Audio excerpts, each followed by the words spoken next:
Maverick News presents The Rick Walker Show.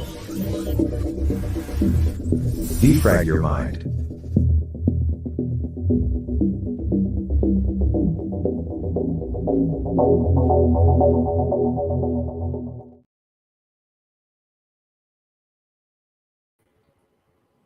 I'm back.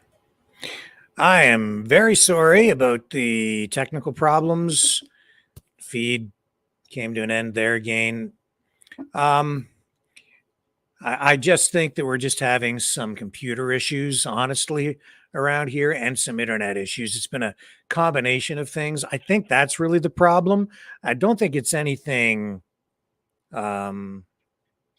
sinister like hacking or censoring or anything like that. Well, there is something going on with YouTube, but we are live over there right now. So it appears that we're up and running. Some of the other streams tonight were not on. I do apologize again. The feed got cut last night. The feed to YouTube was cut. I think that was YouTube. Anyway, it's been 3 nights in a row, and I apologize for the disruption, and I appreciate you guys coming back and joining me here on the program because we do have other things to talk about. So everything is a little bit disjointed. I'll try to navigate through the show tonight. My head space is a little bit off center just because of all the technical stuff that's been going on. So I'm not quite as well prepared as I was hoping I would be, but we do have stuff to talk about. We are going to talk about Trump's indictment. Pence is pouncing on Trump, actually.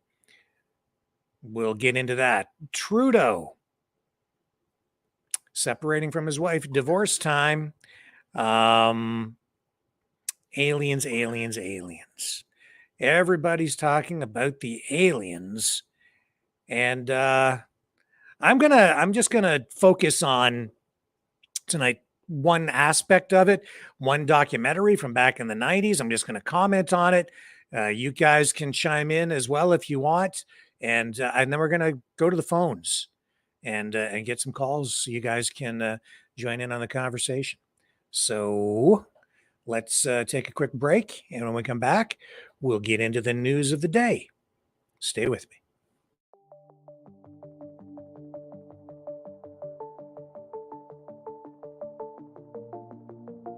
Greetings, brave Mavericks. Our quest for truth continues. We go beyond fake news. Together we expose propaganda. Together we pull others out of rabbit holes. We are maverick thinkers. We are all unique individuals. Defenders of individual rights and freedoms. Credible. Trusted. Grounded in reality. Maverick News. Defending free speech. Donate at freedomreporters.com. Do it now. Tomorrow may be too late. Maverick News. The world is watching.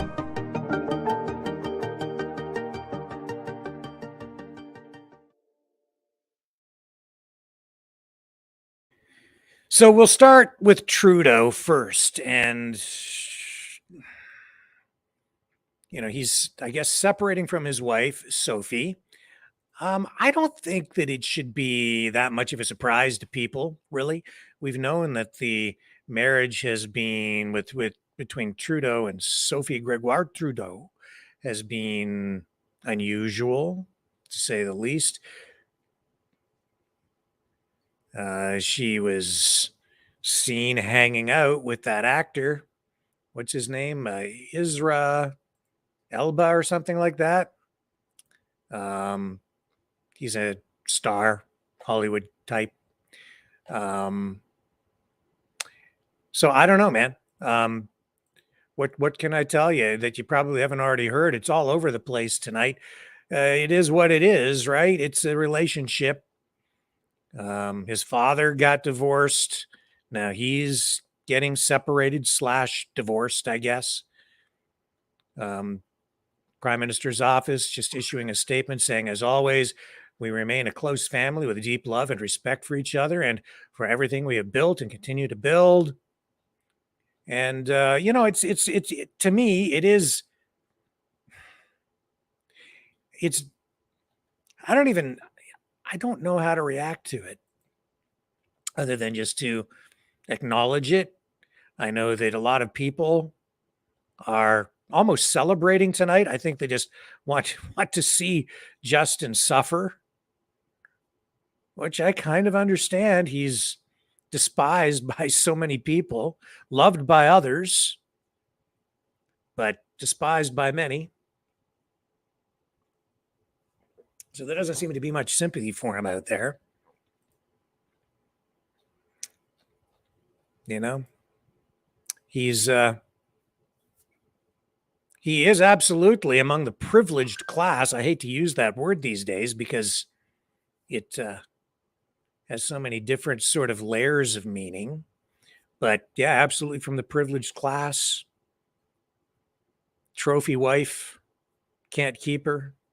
People making all kinds of comments on social media tonight, saying things like, if he can't keep his family together, how is he going to keep the country together? Things like that. I'm just acknowledging that that is out there.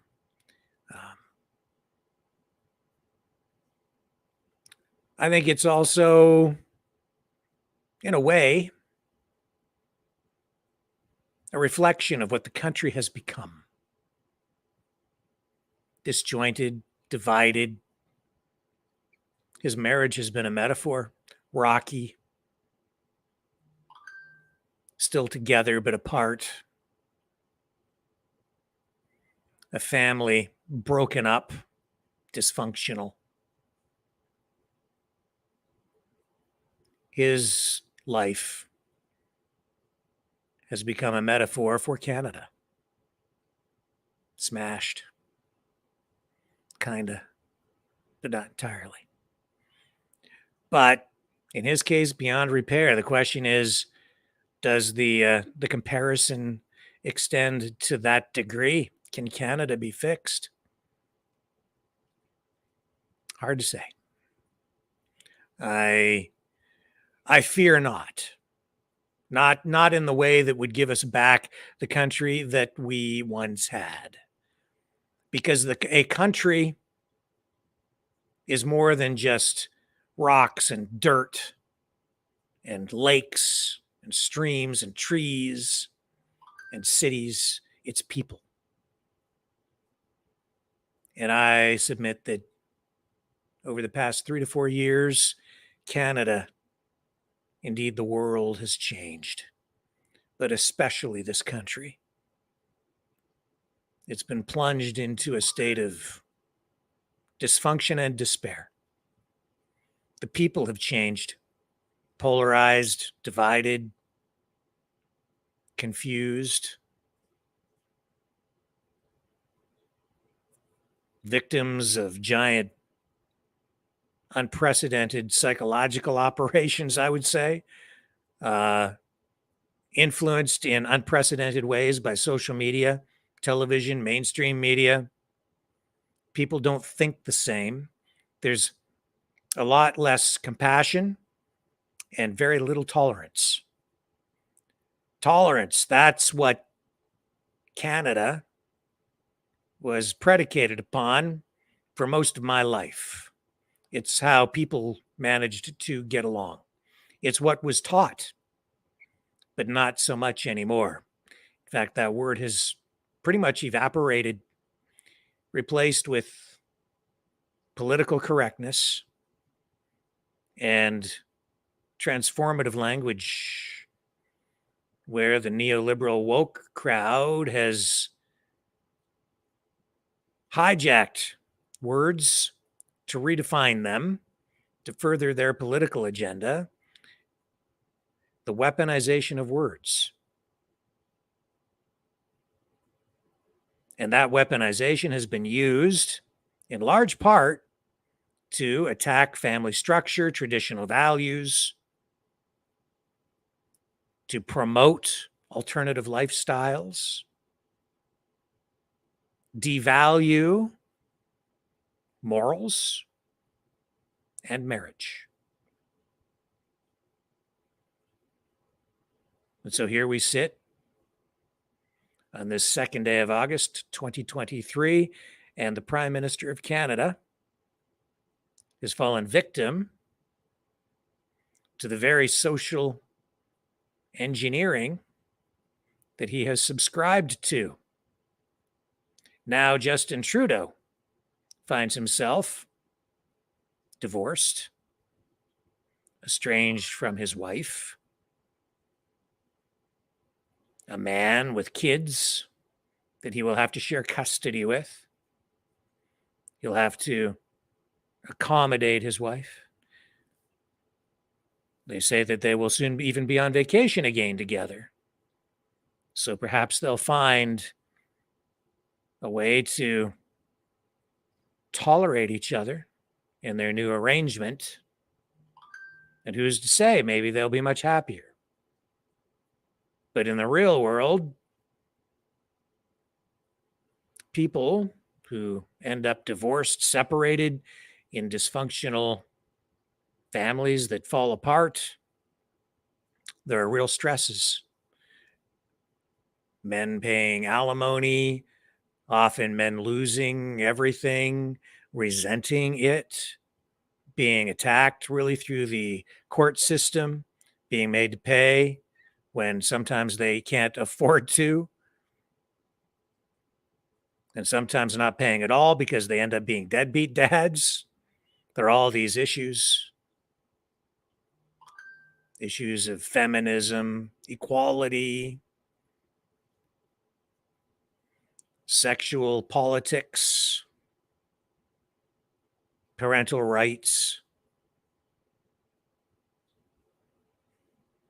political correctness. Justin Trudeau, now on the receiving end of, as I say, social engineering his marriage on the rocks, asking for privacy in this time, apparently. And while Canadians, I think, generally are respecting that, only on the surface, because there's so many people out there tonight just, I hate to say it, but I think some people are actually celebrating. And I get it. I understand. They want to see the guy suffer. They want him punished for what he's done, for his policies on lockdowns, vaccinations, the economy.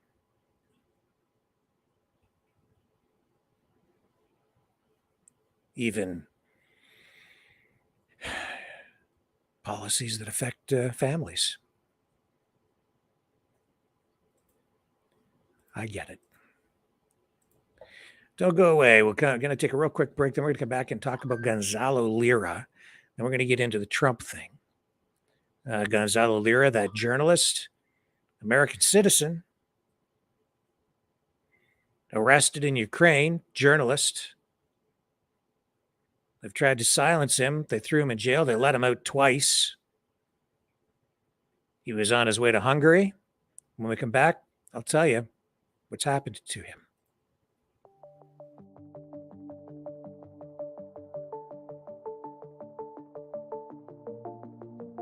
Greetings, brave Mavericks. Our quest for truth continues. We go beyond fake news. Together we expose propaganda. Together we pull others out of rabbit holes. We are maverick thinkers. We are all unique individuals, defenders of individual rights and freedoms, credible, trusted, grounded in reality. Maverick News, Maverick News.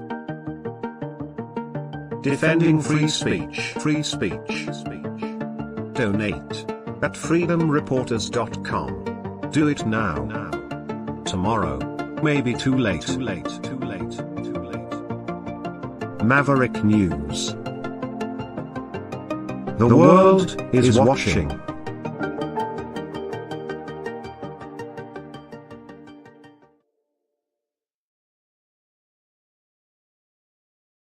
So last night we showed you video of journalist Gonzalo Lira, who has been very critical of NATO, of the Zelensky regime in Ukraine. He's accused of being a pro-Russian operative, but now he's also being accused by some of being, well, at least one guy anyway, accusing him of being a Ukrainian agent. I'm not sure that I believe that. In fact, I don't think he is. That's my view. But I mean, who the heck knows, right? If somebody's going to be a secret agent, they don't go around saying, "I'm a secret agent." Who knows? I don't see any indication of that, though. He is, I think, a journalist.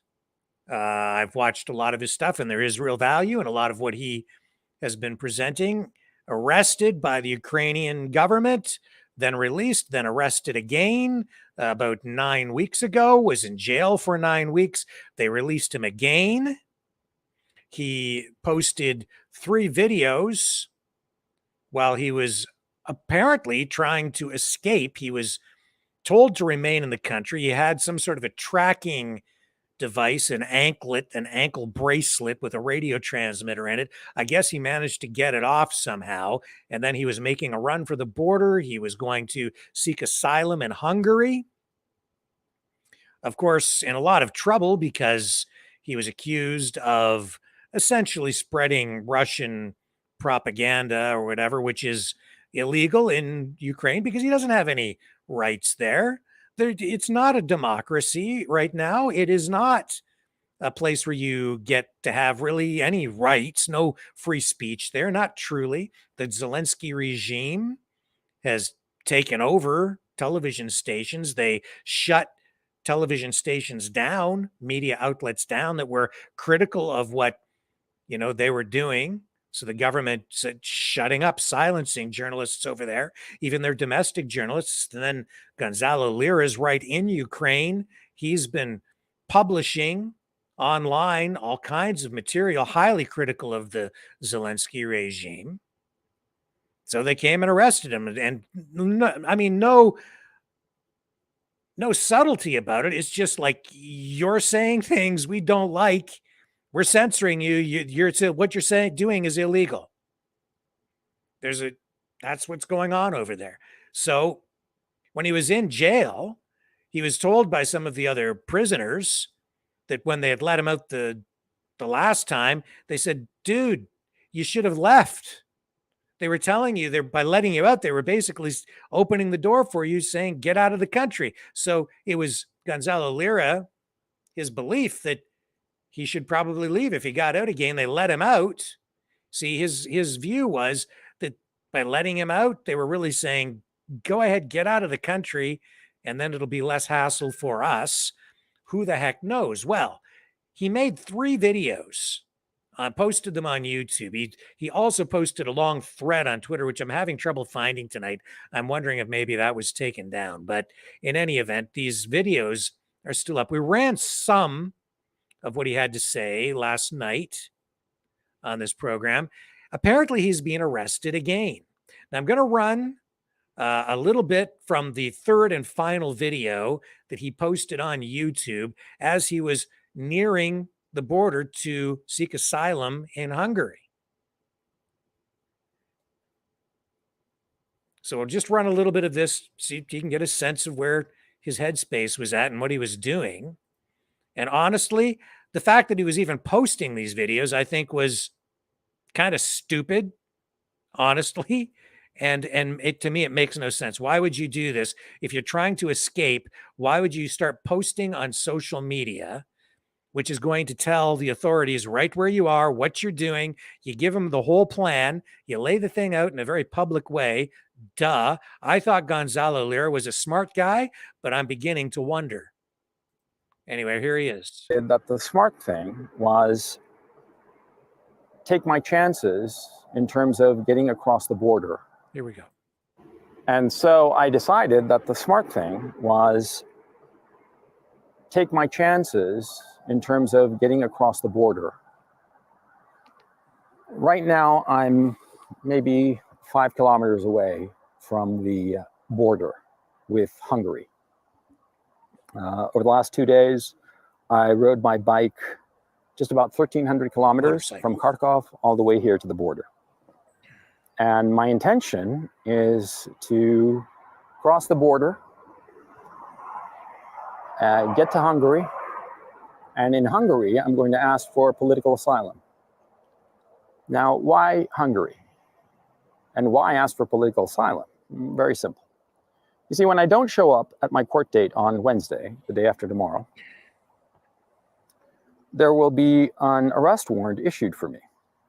Now, of course, this arrest warrant, they will presume that I left the country, so it will become an international arrest warrant. Now, the European Union, which is allied with Ukraine to its perdition, as many of you know in terms of the European economies, well, the Europeans will comply with this international arrest warrant, and they will scoop me up at the first chance. And it won't matter that it's a free speech case. It won't matter. Nothing will matter except complying. If I were to go to Poland or Slovenia or Romania, all of these little gremlins of the EU, they're going to scoop me up instantly and return me to the graces of the SBU and the criminal justice system, and eventually I'll wind up in a prison labor camp. I'm hoping that Hungary, which has shown some independence insofar as these matters are concerned, of complying with idiotic EU regulations and diktats, I'm hoping that the authorities in Hungary will look at my indictment, realize that it has nothing to do with me being an actual bona fide criminal in terms of harming people or property, and it's really a strictly free speech issue, an issue of democratic speech. And I'm hoping that the Hungarian authorities will show some mercy, some understanding, and grant me this political asylum. That's my hope. By the way, I don't know anybody in Hungary. I've been to Budapest, once for a long weekend. It was lovely, but I don't know anybody in Hungary. I don't have any relations with Hungarians of any sort.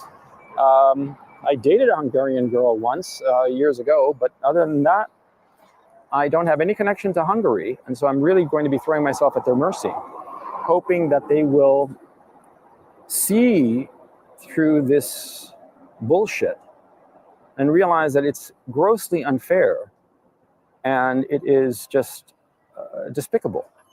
That's the only word I can think of. And so, yeah, that's my situation. And so as this video goes live, at the time that it goes live, I'm going to be crossing the border. And I'm going to be hoping that my name doesn't appear on any system and that I'll be allowed through. That's my hope. If my name is on some system, on some list that they have at the border, then I'll be arrested and it will be effectively a death sentence. And so I'm posting this video so that people know what happened to me if I really disappear.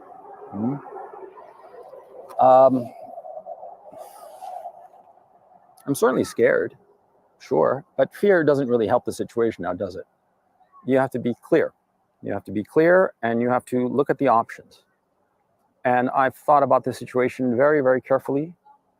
And between the absolute certainty of going to a prison labor camp if I show up in court on Wednesday, and the slim chance that I might be able to cross the border, I'll take my chances. Some people might think that, oh, why don't you just sneak across some empty field or something like that? That's laughable, okay? But the obvious fact that, of course, if you sneak into Europe, across some field, right, Later they're going to ask you, well, how did you get into Europe? What's that all about? Where's your entry stamp?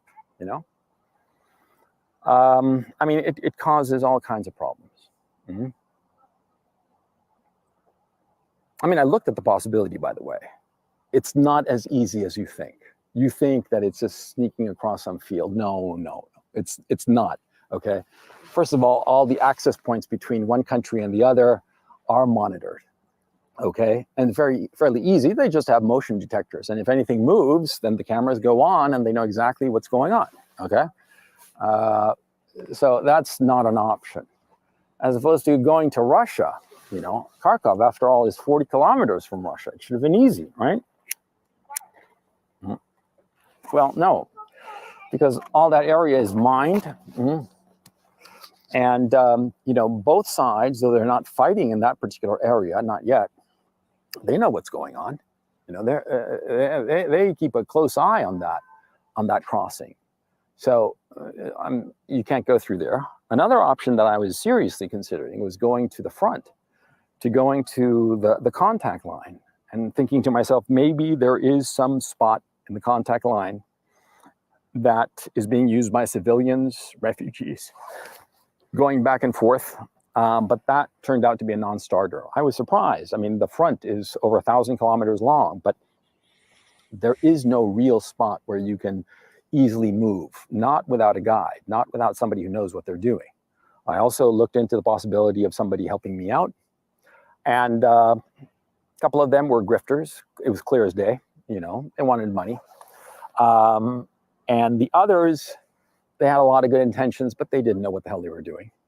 And so ultimately I was not able to find a Sherpa, a guide who could get me through. Mm-hmm. So that's my situation. Mm-hmm. And I'm going to chance it at the border. Mm-hmm.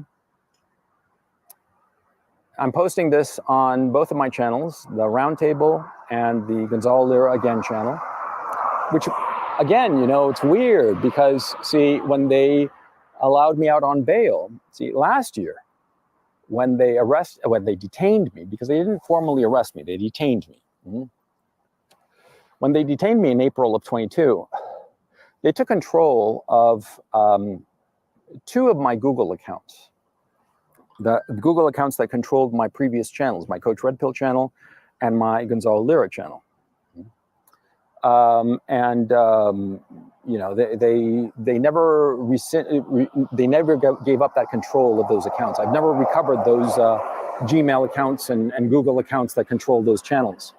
But the Google account that controlled my current channel, Gonzalo Lira Again, and the Roundtable, they gave that back to me. Okay, so that further gives me the hope that they're just basically saying, go away. That's what I'm hoping. Mm-hmm. But on the other hand, I realize what they did. Mm-hmm. And I've outlined it to you in this video. And, I don't know what to say. So, you'll have to draw your own conclusions. Mm-hmm. By the way, during this past month that I've been free on bail, I obviously haven't been posting anything anywhere, just to keep a low profile and just to straighten out my head as to my options. I didn't want to be distracted with social media. Mm-hmm. I reached out to a few online people, but not all of the people that I know from the online world. Not because of anything in particular, but just, I wanted to get in touch with people who could, help me out in a practical way insofar as this current situation is concerned. Unfortunately, all the avenues that I tried, it came to nothing. And so this is the situation I'm in. Mm-hmm. It's, well, look. On February 27th or 28th, I think it was the 28th, I'm not sure, I forgot. February 27th, 28th of 2010, I lived through the Great Chilean Earthquake. It was an 8.8 earthquake. And I happened to be on the 15th floor. My apartment was on the 15th floor. And it was spectacular. My building moved around from side to side, like 3 meters off axis one way and 1.5 meters roughly on the other, in this elliptical swinging around. And I thought that the building was going to collapse and I was going to die. And of course it didn't, thank goodness. But that was the moment that I learned fatalism. But there are some things that are simply beyond your control, and you have to live through them.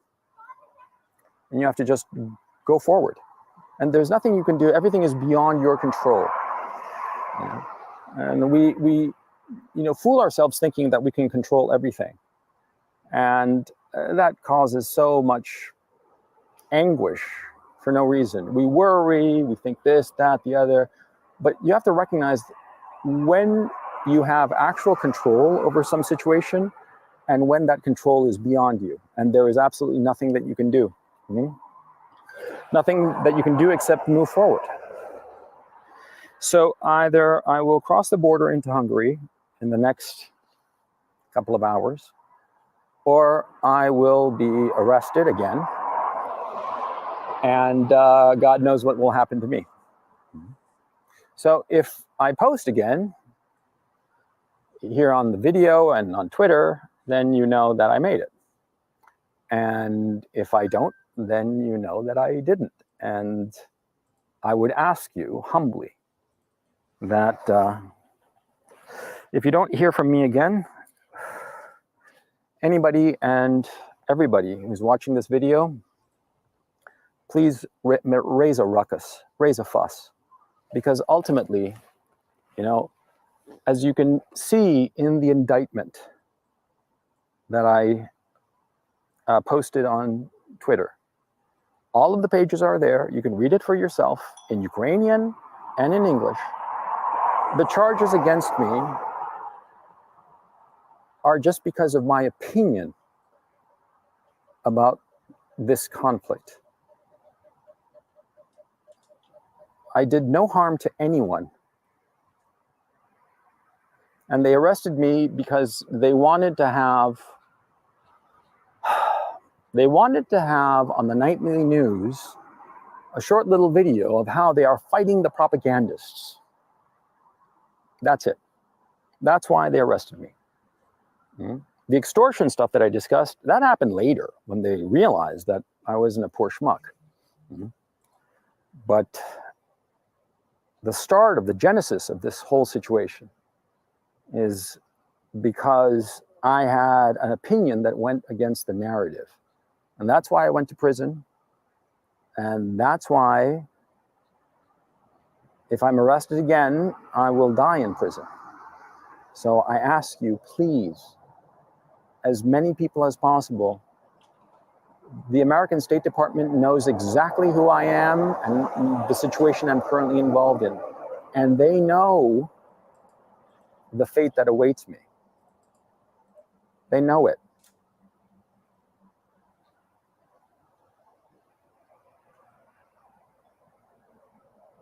They have that saying that, I forget the wording exactly. I'm a little stressed out, as you can imagine, but they have that saying that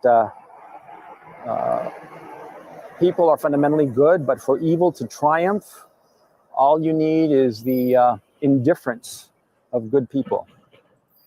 Please don't be indifferent to my fate. I ask you this very humbly.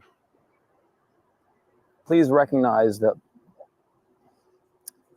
the literal death that awaits me if this doesn't work out.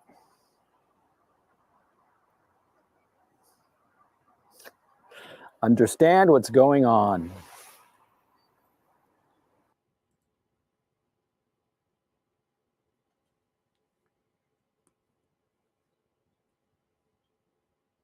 He has not posted since.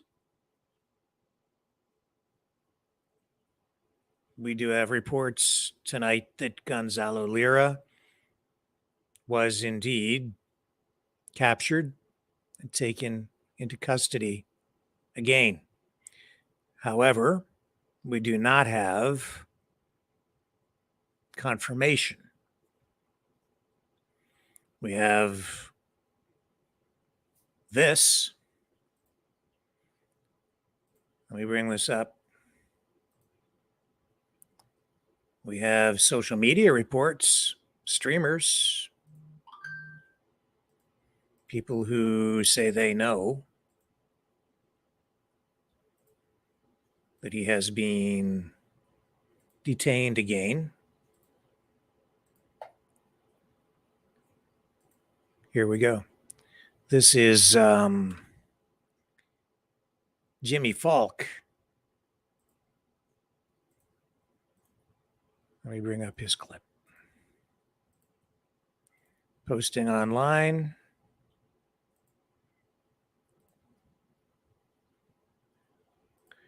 Here's what he has to say. Just a quick update of all the reports I didn't want to give you. This is one of them. I have 3 different sources, and I wish they weren't correct, but I fear they are. As always, my sources are damn accurate. Gonzalo Lira has been captured on the Ukrainian side of the border. He has not made it to safety in Hungary or Serbia, which he really should have done. Hopefully he should have gone to Serbia rather than Hungary. There is no doubt whatsoever that the Ukrainians were desperate to recapture him and to take him back for trial for saying nothing more than disagreeing with what Ukraine have been doing and putting him on trial. This could cost him his life. It is sad that he didn't manage to escape. There were many, many options. Making videos and tweeting about it probably wasn't the smartest thing to do. Get to safety and then let people know. I fear for his safety, as does anybody who has a right to free, independent thinking and the right to voice a protest. Now, you don't have a right to violent protest. You have a right to protest with your voice, and you have a right to protest when you think something is wrong. When a government agency shuts you up, kills you, charges you, and puts you in prison, as they did with Julian Assange, and as now they're going to do with Gonzalo Lira, you know something is fundamentally wrong with that government. Journalists are there to hold people to account, and more these days, we know that the same people that get the government elected, because they won't say anything because the press would slaughter them, are the same people who are now running the media. And when the largest corporations in the world have control over the most powerful tool in the world, we have to fear for everybody's safety, especially brave journalists who come out and say what they're saying. It is a particularly sad day because I was hoping that he might make it to safety. But as I say, I've had 3 confirmed reports from people I trust implicitly. And on the U.S. side of the equation, it's pretty much radio silence. They know what's going on, and they have done nothing to intervene. So it doesn't look good at all for Gonzalo Lira. Dangerous business, journalism these days, especially for journalists working in Ukraine. And they still have that death list, that hit list for journalists, political activists, and artists online. Maretrovets is the name of it, and I'm probably not pronouncing it quite as I should. But that's the name of the website, and the Ukrainian government has let it remain up. Even Roger Waters is on there. A long list of journalists identified, targeted, and some of the people on the list have actually been killed. Gonzalo Lira, now back in custody. And as he indicated in those videos, we ran this last night, he has a heart condition, doesn't expect, he will survive whatever sentence they pass. If he's in jail any length of time, he feels he won't be able to survive it. And it appears he may be facing an actual death sentence, all because he spoke his mind, provided his opinion, did his job as a journalist. You know, he wasn't hacking anyone. He wasn't stealing anything. And as far as I know, he was simply writing, posting online, posting videos. He was active on Twitter, opining on the war in Ukraine. And his position was not favorable toward Ukraine at all. And that's where he was. Again, I don't think it was smart either for him to post those things online before he left the country. If those were live, that was not smart at all. Now, if he recorded them, uploaded them, and then scheduled them for later release, maybe. But even then, you know that they probably have access to your account. And if you upload something to fire later, a scheduled video, if they're monitoring your account, they're probably going to see that in advance anyway. It's doing what he did was almost like saying, hey, come arrest me. It makes no sense to me what he did there. Also, it makes no sense that he would try to cross the border the way that he did. He had an ankle radio transmitter on his ankle so they could track him. He managed to get it off. If they're going to that length, if they're going to that extreme to track you, then obviously they're going to have some sort of record of you on a computer when you get to the border. So that's not going to work. And I guess he was facing limited options as he tried to escape Ukraine. Tonight, it doesn't look like he was successful. Now, I'm not in his shoes, and obviously he spent a considerable amount of time evaluating, planning, strategizing, trying to figure out how the heck he could get out of that country and get back to safety. That's what he decided to do. I think I probably would have rather taken my chances with the minefield, honestly.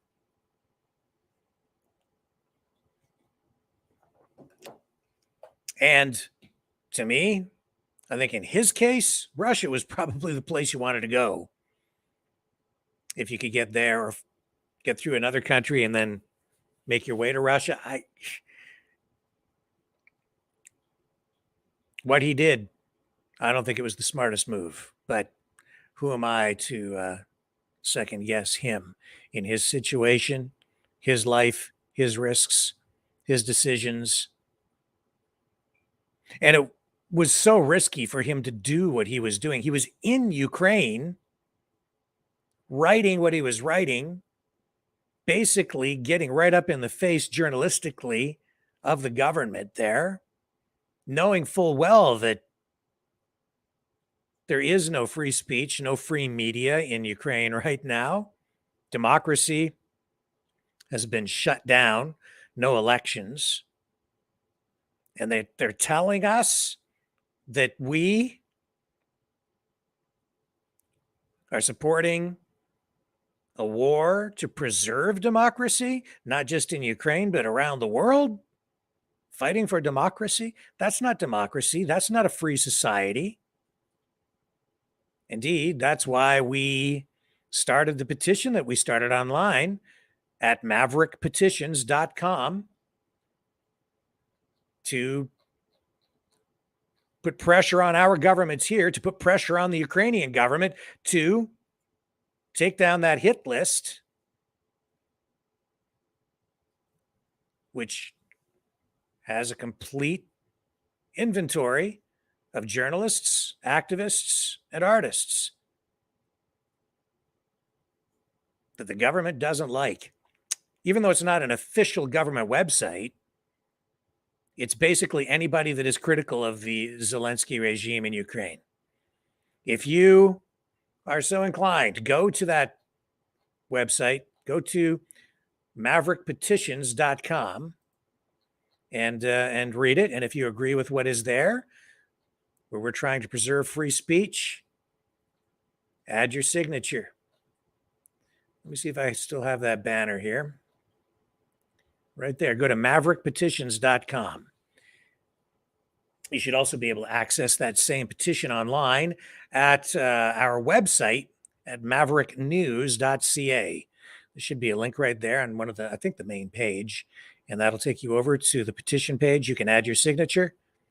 And when we get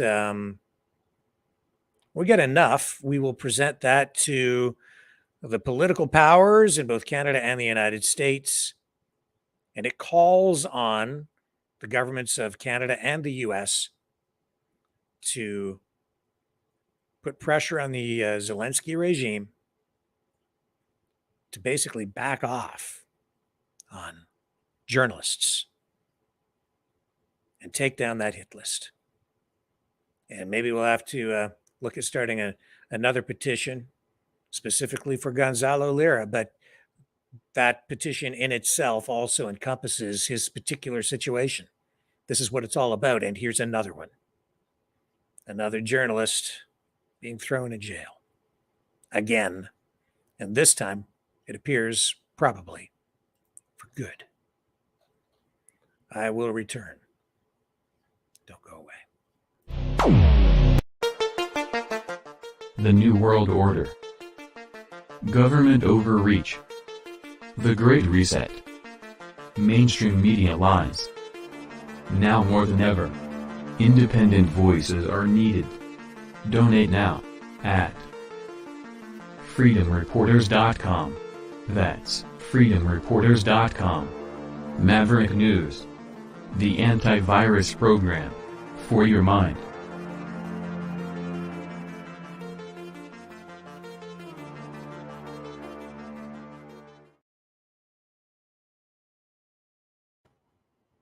Okay, so let's talk about, let's take a look at what's going on with Trump. So this is really more about Pence than Trump. Trump again indicted. They're going after him all because of the J6 thing. And former president, vice president rather, Mike Pence, is weighing in on this in a more extensive way. He's saying that he had hoped the issue and the judgment of the president's actions that day would be left to the American people rather than the legal system, but he also offered some of his strongest condemnation yet of Trump's actions, his rhetoric, his decisions surrounding the January 6th event in the Capitol. He was speaking today at the Indiana State Fair in Indianapolis, and he said, sadly, and this is his words, these are his words, sadly, the president was surrounded by a group of crackpot lawyers that kept telling him what his itching ears wanted to hear, he said, Pence said. And while I made my case to him with what I understood my oath of the Constitution to require, the president ultimately continued to demand that I choose him over the Constitution. So it's pretty clear that the key to this indictment, they're going to lean heavily, it looks like, on Pence to probably testify against Trump, his former boss. Since leaving office, Pence has obviously become increasingly critical of the former president. At least in this respect, Trump's insistence that he had the authority to reject the Electoral College results during that joint session of Congress back in 2021. And Pence says that he did not have that authority or power, and that is hotly debated even now.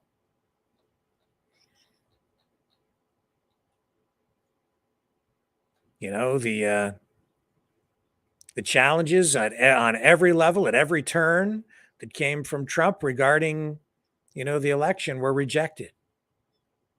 The legal challenges were never heard. Dismissed on technicalities or whatever, however you want to look at it, it was rejected. And then, in the view of some, Pence didn't step up and support the president, didn't do what Trump wanted him or needed him to do. It depends on your point of view on this, I guess. And there are legal opinions. Ultimately, this is what Pence had to say today in this interview. Of course, take this with a grain of salt coming from CNN. But this is him interviewed while he was in Indiana, I believe. On this point, it wasn't just that they asked for a pause. The president specifically asked me, and his gaggle of crackpot lawyers asked me to literally reject votes, which would have resulted in the issue being turned over to the House of Representatives, and literally chaos would have ensued. So there's that. And then we also have him saying this. Here we are. I believe this is a different clip. And this is important because, as I say, the case against Trump, it appears, is going to hinge on this guy right here, the former vice president, Trump's former right-hand man. Irrespective of the indictment, I want the American people to know that I had no right to overturn the election. And then on that day, President Trump asked me to put him over the Constitution, but I chose the Constitution, and I always will. And I really do believe that anyone who puts themselves over the Constitution should never be president of the United States. And anyone who asks someone else to put themselves over the Constitution should never be president of the United States again. I've been very forthright about this issue, and I'll continue to be. Now, with regard to the substance of the indictment, I've been very clear. I had hoped it wouldn't come to this. I had hoped that this issue and the judgment of the president's actions that day would be left to the American people. But now it's been brought in a criminal indictment, and I can't assess whether or not the government has the evidence to prove beyond a reasonable doubt what they assert in the indictment. And the president's entitled to a presumption of innocence. But for my part, I want people to know that I had no right to overturn the election. And that what the president maintained that day, and frankly has said over and over again over the last 2.5 years, is completely false.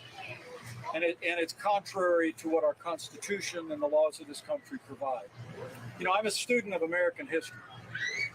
And the first time I heard in early December somebody suggest that as vice president, I might be able to decide which votes to reject and which to accept, I knew that it was false.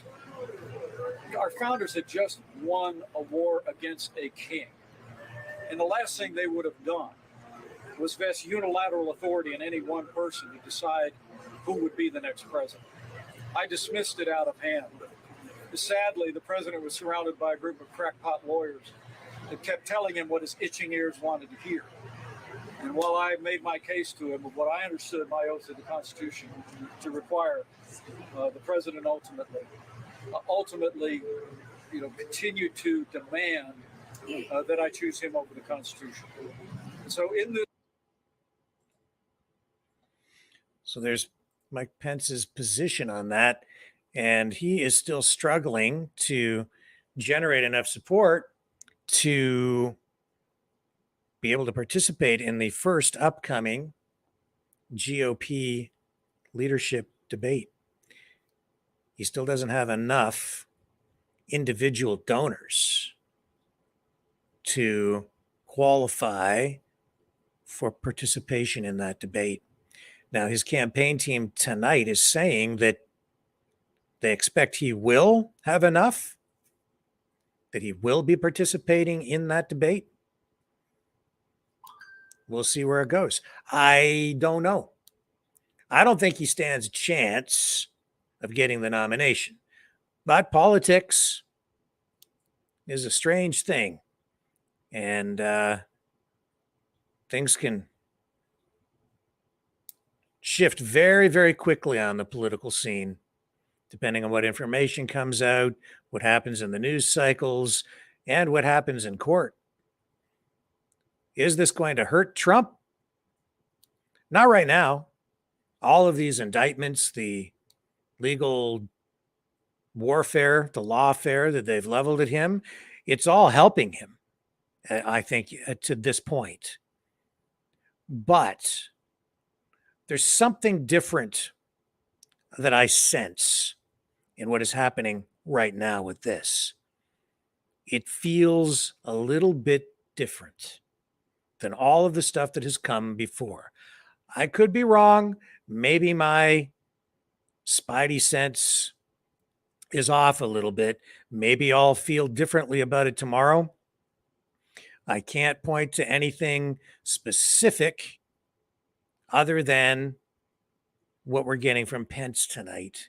That also, the tone feels more assertive, more confident coming from Pence. And I don't think that's good for Trump for the first time. Every other time this has happened, I've viewed it as being neutral to positive for Donald Trump because it keeps him at the top of the news cycle. It keeps his name out there. Everybody keeps talking about him, and it also makes him a victim. So his base of support solidifies. They rally behind him because they see that he is under attack. And by extension, his supporters feel that they are under attack. But somehow this feels different. I can't quite put my finger on it, except that maybe I can't quite get it. This feels, I guess, more real than anything that has come before. And, there has not been as much fanfare around this indictment as far as I've seen. Remember the last time? It was like live coverage. Everybody was just waiting for him to show up at the courthouse, right? And the big procession comes along and everybody was, in a frenzy over it. Well, at this point so far, this hasn't had that same mania surrounding it because there's been less fanfare, a little bit less coverage. And I think these charges are in a way more serious charges, less showbiz. I don't think it's good for Trump. A little bit of erosion there in his support. Bad enough that his former vice president has essentially turned on him, right? That they've parted ways. Now Pence is attacking him in this way. And this doesn't feel like campaign talk coming from Pence. That's not what it feels like to me. This is just straight up response to the situation. Doesn't feel like he's trying to score political points here. I think that's also why it feels a little bit different. You look at the verbal sparring that's going on between Trump and DeSantis. That's all politics. That's all going to go away after the nominee is picked or elected. But this stuff, this isn't just straight politics. There's more here. There's more going on. And the reference to the crackpot lawyers.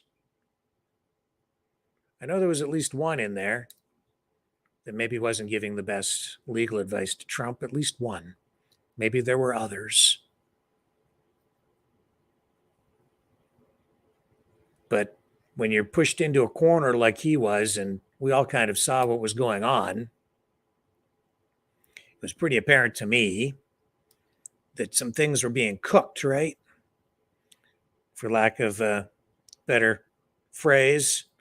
We have to be careful what we say here on YouTube. lest we get our feed cut again and videos deleted.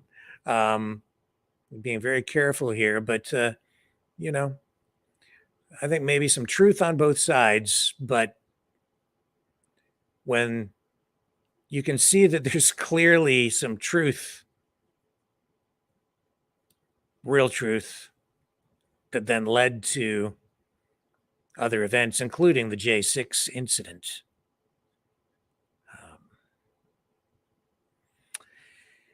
It's a tough pill to swallow, right? Okay, enough of that.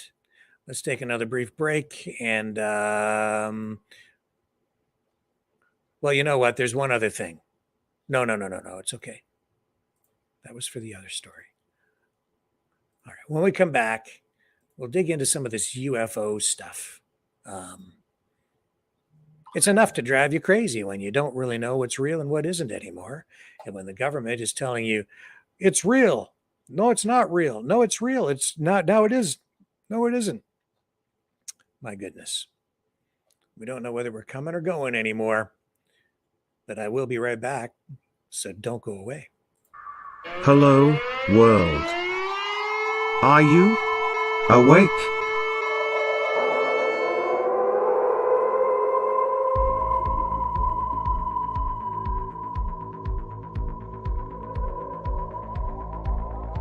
Uniting humankind by liberating millions of minds at a time. Maverick News. The world is watching.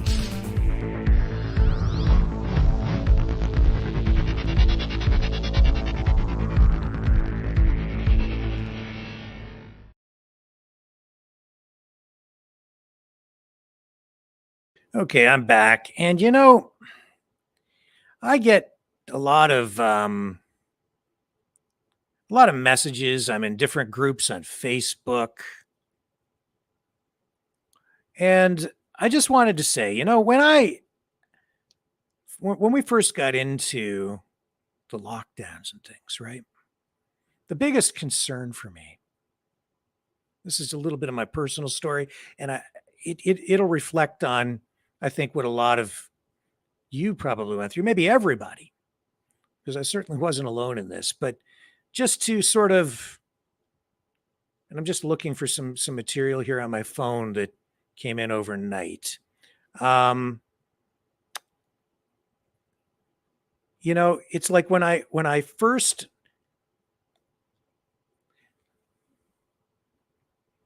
lockdowns first started, for me, it was all about personal rights, individual rights and freedoms. And we could see the erosion of that in our society. And this is going to the UFOs. It was for me, it was everything, right? Because this was a direct assault on individual liberties, individual freedoms, just freedom to even go visit loved ones. Our freedom to just go into a place of business was being restricted. It was affecting every aspect of our lives. Freedom of movement. Just the freedom to just be. And I felt that we had to do something. So, of course, I was active, I was all in on putting pressure on the government through protest or any other legal, lawful, peaceful means to facilitate change and get the government to shift its position on these things and end mandates and restore our rights, whether they be in the US or Canada. But in Canada, our charter rights, which they did an end run around in order to make, I guess, people seem to feel like because they're doing it in safety. Gonna keep you all safe by taking away your rights. It was not cool. And it was very authoritarian. And Justin Trudeau, at the time, he used it politically as a wedge issue in Canada. I think it was also used that way in the US. It affected our public health systems. Anyway, that was the issue, and that was what the convoy, the Freedom Convoy, was about as well. It was all about the mandates. It was about individual rights and freedoms as they related specifically to the mandates. People were upset at that time. They were fed up. They'd been locked down for a long time. A lot of people had lost their jobs, truckers, a lot of them, if they were crossing the border, the vaccination mandates, that was the issue at the time, the mandatory vaccinations. And they were opposed to it. And that's what largely it was all about. That was the main focus of the convoy. That was what the protesters wanted to speak to the prime minister and the politicians and the bureaucrats about. And as a result of the convoy, we saw, I think, that those mandates were lifted in many areas and they started to come off. And it was because of that protest that we saw restoration, backtracking by the government and restoration of some of our rights on some level. But things have never gone back completely the way that they were. But since then, I don't know if you've noticed, but the focus of freedom fighters, the freedom movement, the public in general, it's all shifted. It has changed. It's no longer really sort of about that. That's there, but it seems like people are not as concerned about it. And I think it's because some of that has waned. It's not as prominent in our daily lives and people are not as concerned about it. So now you have these other issues, right? Whether it's drag queen story time, LGBTQ plus issues, whether it's some people thinking that, there are sinister things going on with all these wildfires or, pick your issue. Pick your issue. There's a whole bunch of them and a lot of other things going on that people are all focused on now. And it's all about, at every turn, whether it's chemtrails or whether it's, some sort of climate control thing or now even aliens. And I bring that up because it's like all of these hot button issues are being used, I think, I can clearly see being used by different organizations, individuals, people, sometimes not even on the same side, but these issues are being thrown at you. You're keeping these issues front and center for people. And I'm getting, like overnight,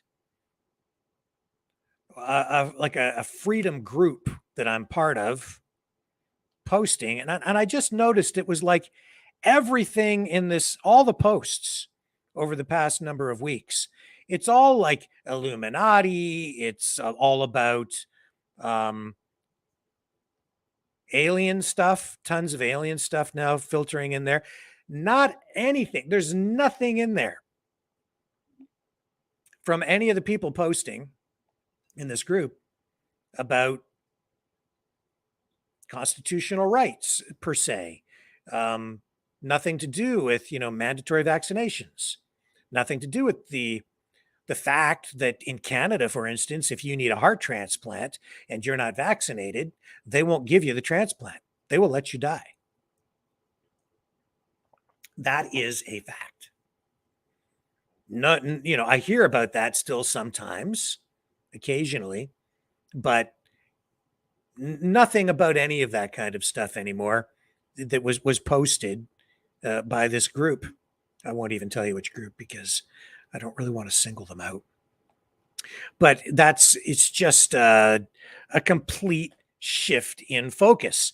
Makes me think people are just being distracted. And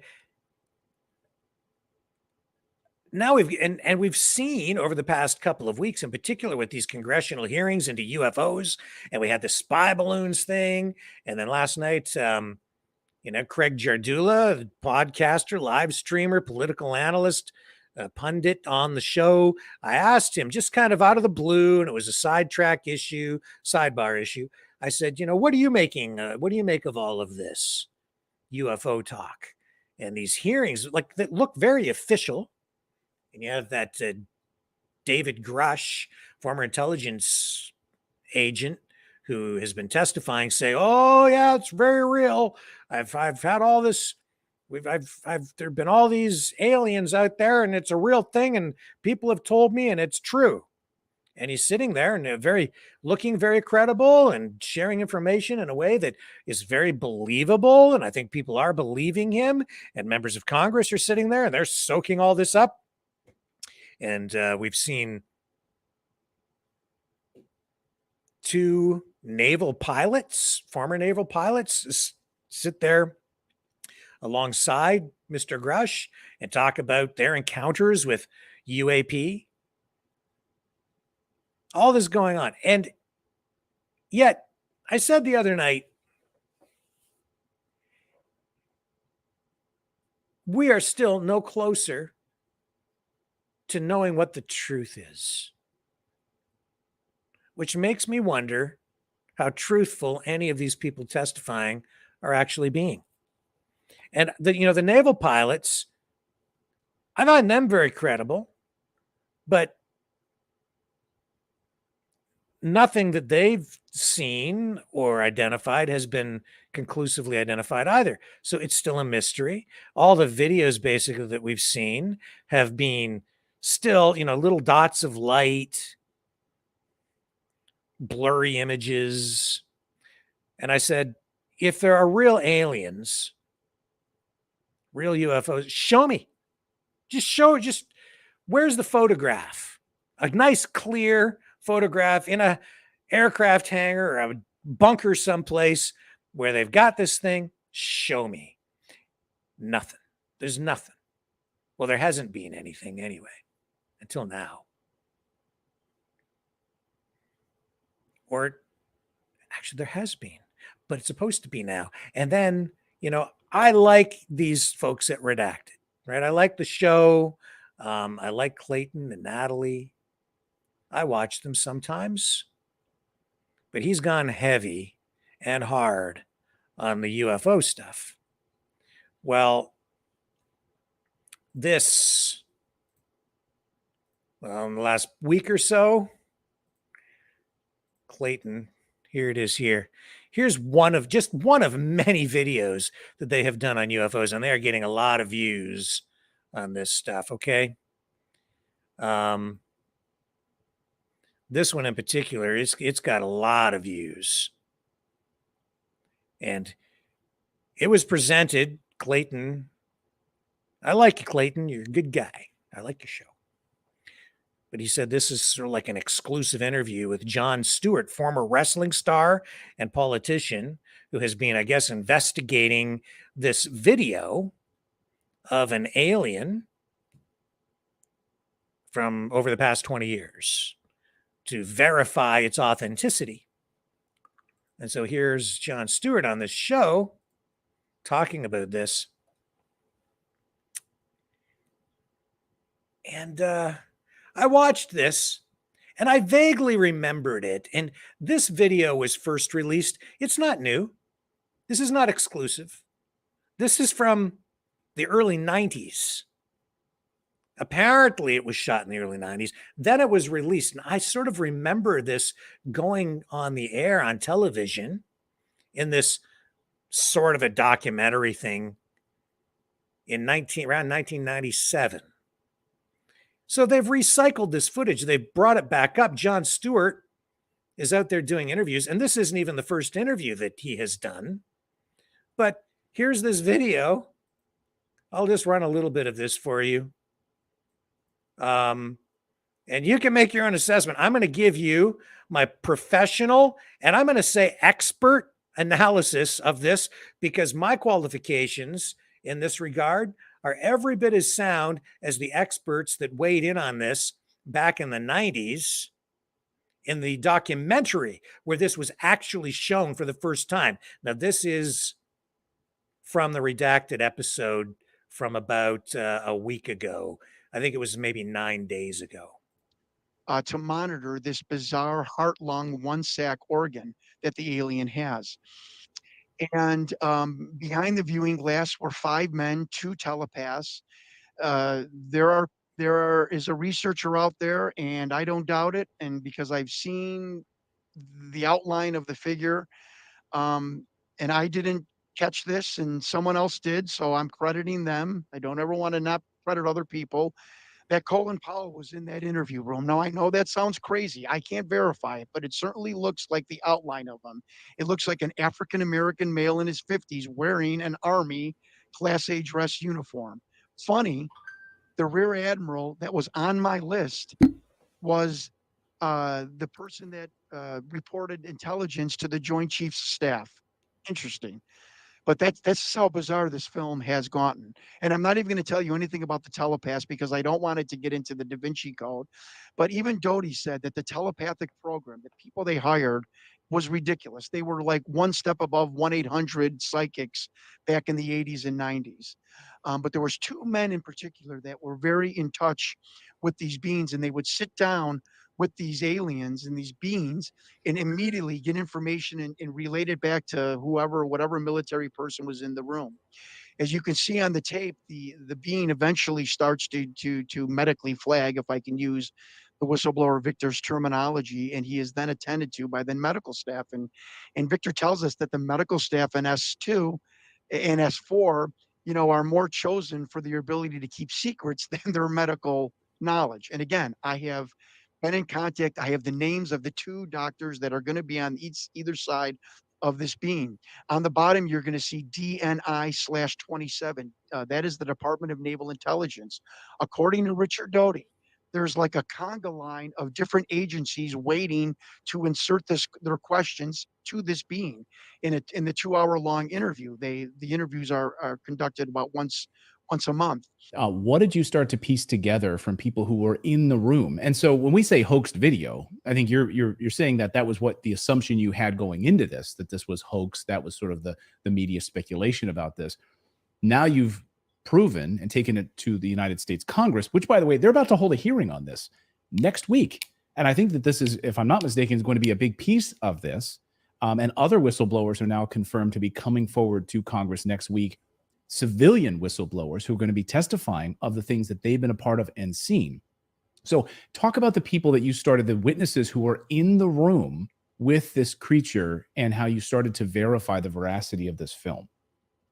It was during COVID, and for the first time of my life, and I don't say this proudly because I'm a type A workaholic, I had time off that wasn't due to vacation or injury back in my wrestling days. And it just, I'm not saying I was visited, I heard voices, but it's just something my conscience said, you got some time now. Go figure out that film. Figure something out. And I want everyone to know, Clayton, I did not come at this film. It was a hoax. Was it real? I just wanted to find the truth. And that is my credibility, that I didn't push. FTX. Okay, so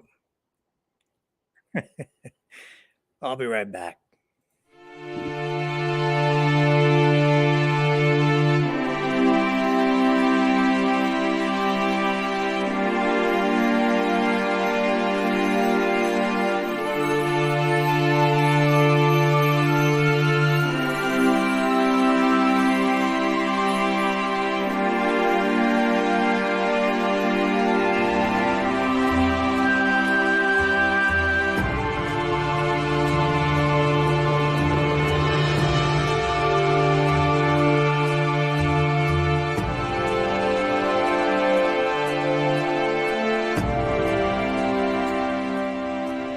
Maverick News.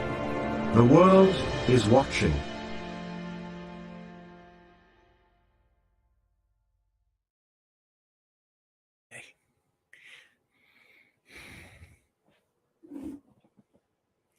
That video was part of a documentary that was released back in 1997. Nothing new about that. That's old. I kind of remember it. And you can find that online.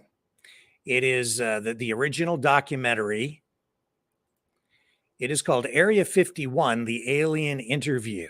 Here's the IMDb page for that movie. A documentary about aliens and UFOs. Here it is. Documentary about aliens and UFOs with reenactments of alien interviews and video of a supposedly real video of an alien being interviewed by government officials. The director was Jeff Broadstreet. The writer was Robert Benson. It starred Stephen Williams, Bob Lazar, and Sean David Morton. It was pretty entertaining. Sort of a super low budget, shot on video documentary. I don't think it was shot on film. In fact, I know it wasn't. It was shot on video. And the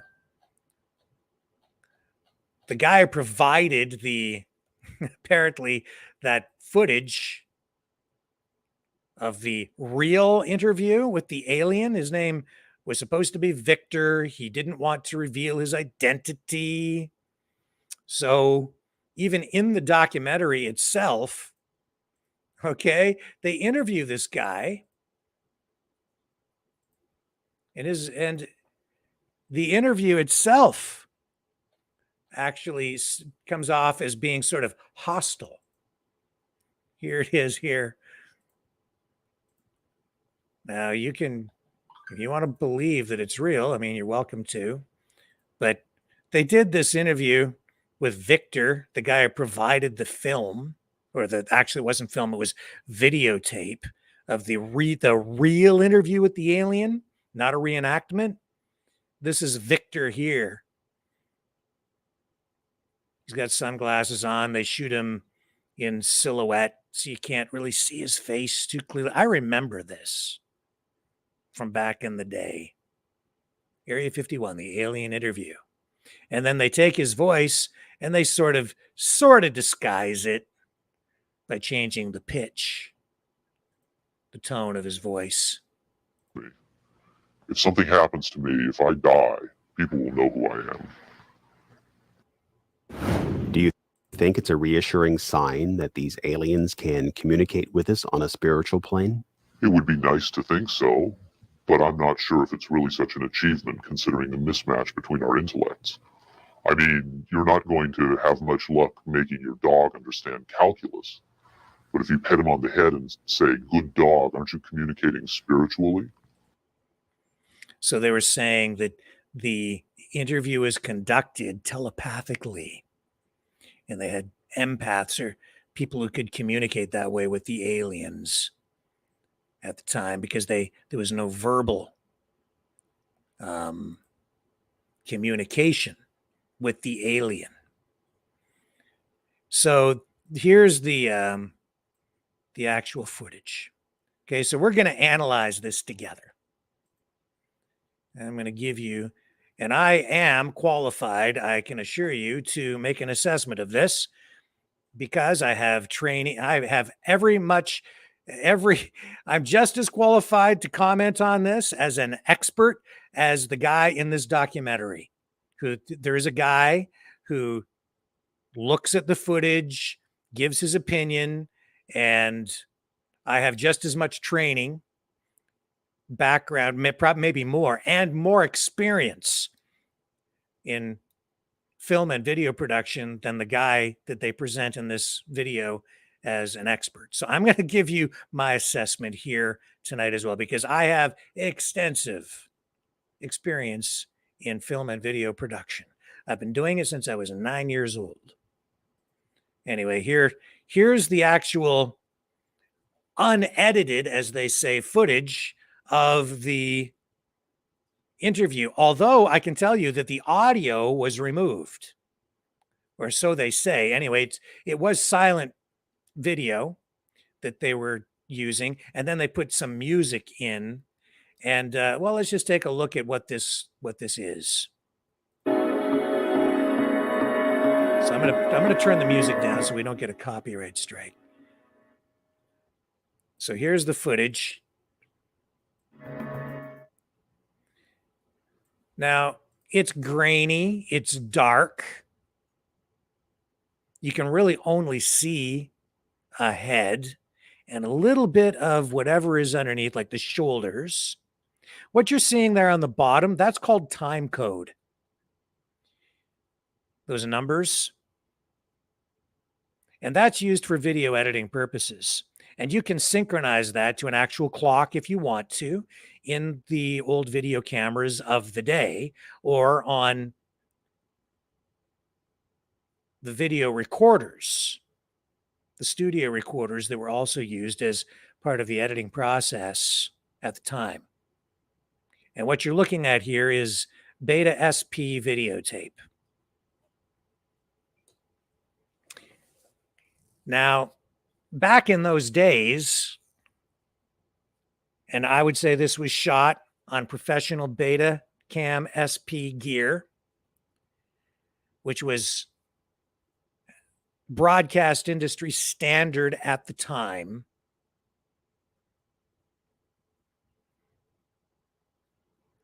I would say that it might even have been shot. I don't think those are windows behind. Those are some sort of video monitors, which indicates to me this was probably shot in some sort of a studio. Those blue lights in the background. And that's the color that they would show up as if they were black and white monitors, which were quite common in studios back in those days, in production studios and in television stations.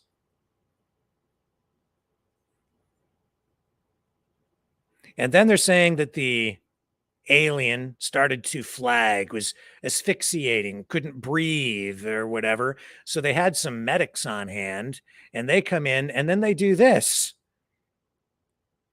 They get in behind there and they start shining a flashlight in his face because it's so dark.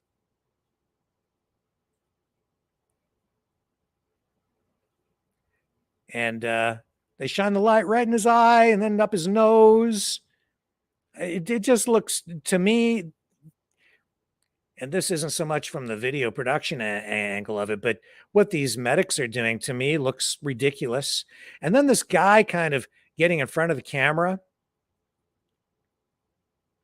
There's supposed to be plexiglass there. It just looks so staged to me. And that does not look realistic to me at all. The other thing is, if you have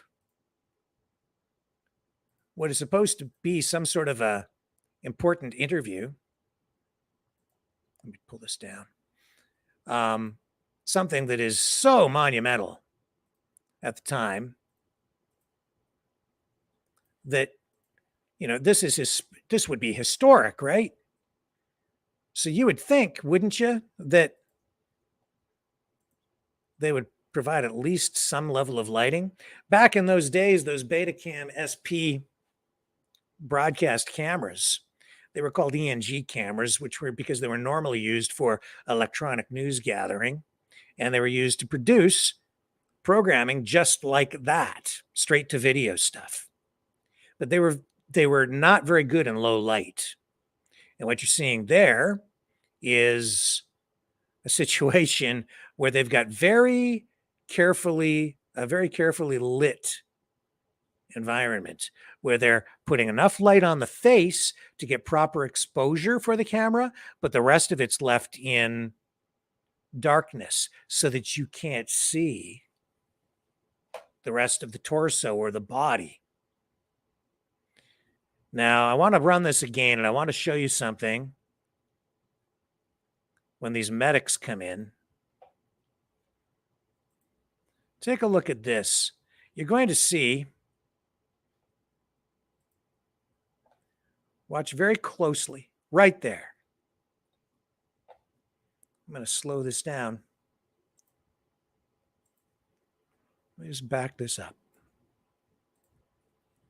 I want you to look at the head, shoulders, the torso area.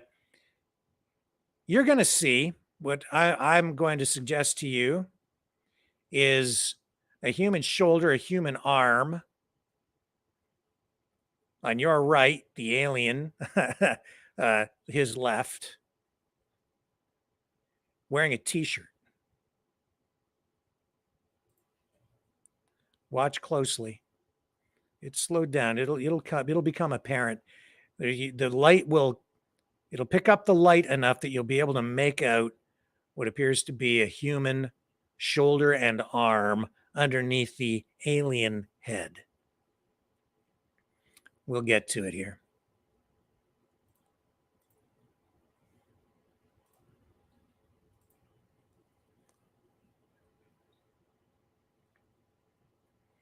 Okay, so here they come.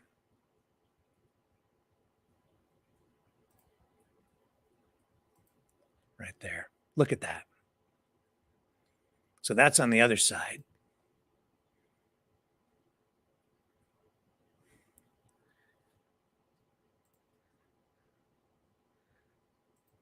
And watch right here. He shines the light. I'll try to freeze the frame for you. You can see a little bit more of the torso there. And when the medic guy backs away and moves his head enough, you'll see the alien's shoulder, his left shoulder and arm. And you'll see what appears to be human skin right. I can see it right there. If you look very, very closely, you may not be able to see it at home very clearly. Let me bring up this full screen for you as much as I can. Right in that little thing there, I can see it more clearly on my end. But if you look really closely, and I'll let it roll a little bit more because it becomes, I think, more exposed as we move on. Right there. You can see that this guy has a shirt on, and that's his arm. That's an arm. A human arm. That's a human arm.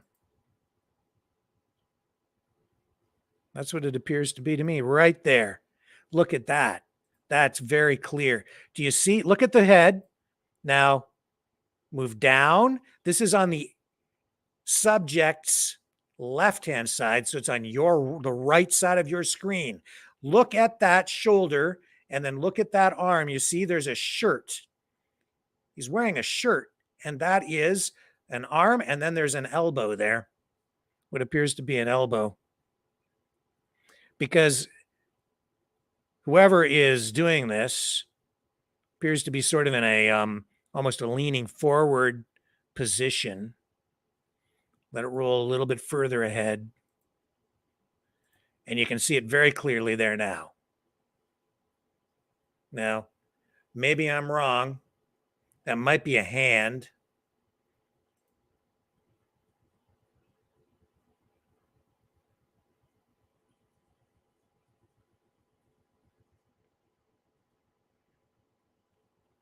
But in any event, it may be a hand.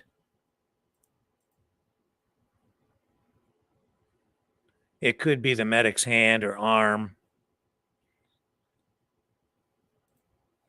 But I'm not buying this. It's to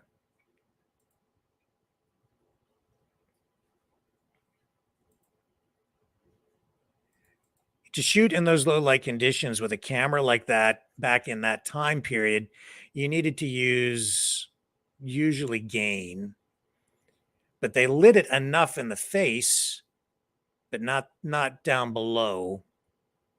And whether that's the medic's hand and arm or the shoulder of the subject, it's not entirely clear, but overall, this just looks staged. And to be recycling this now is just an exercise in opportunism, really. And it's been around for a long time. There's nothing new about this. And people laughed about it back in 97. It was entertainment. Now it's being presented as though it's supposed to be factual, that this was sent to me overnight because I said, show me an alien. And then somebody shared this link, and it was first on the redacted. It was the link to the redacted show. And I went, wait a minute, I kind of remember that. Then I went back, I found the documentary, I found it online. Here's the footage here.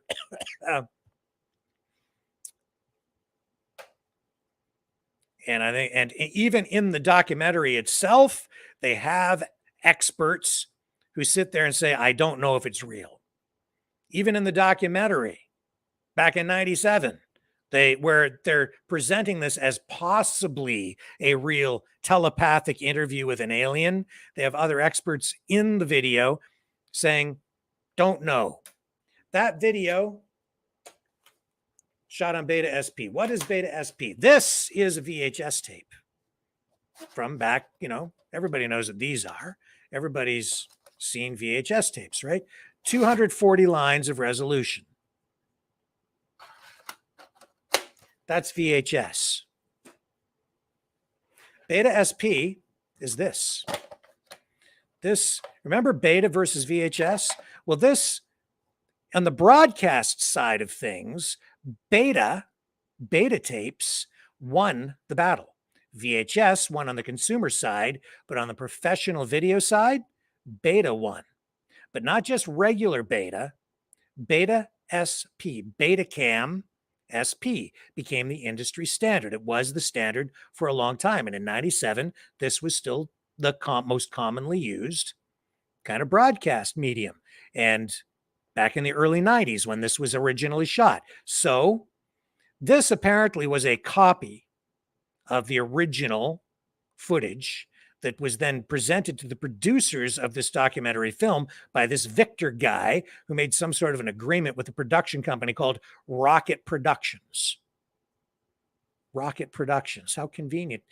Fitting name for a production company that would produce something about an alien interview, right? So this was the standard at the time. You needed a fair amount of light to shoot in. If you were going to document something like this, and I was going to shoot that, I'd make sure that you had soft lighting and an adequate lighting in order to see the subject properly. Now, there's been some assertion here that the alien was sensitive to light, and so they had to keep it dimly lit.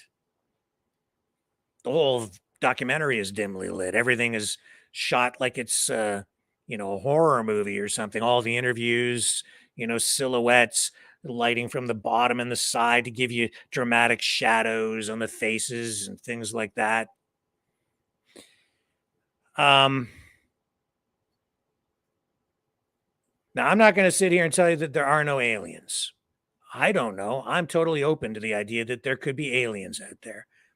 I think that we would be kind of conceited to sit here and think as human beings that we're the only intelligent life anywhere in the entire universe. It's a big universe.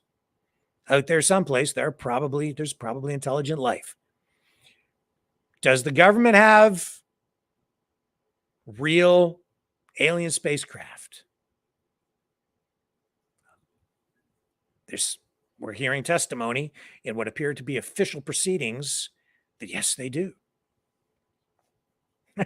So while all that's going on, we've got a war raging. We've got Joe Biden and Hunter Biden and their business deals and possible lawsuits over there. We've got the whole thing going on with Trump. We've got all this stuff blowing up politically.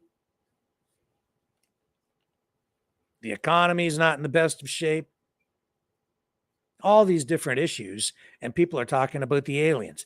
Not only that, you have a whole group or a big swath of the population that has been completely dissatisfied with government and the horrendous public health policies that were implemented during the pandemic. You have a whole bunch of people who have honestly lost faith completely in the competence of government, and some people even questioning the legitimacy of government.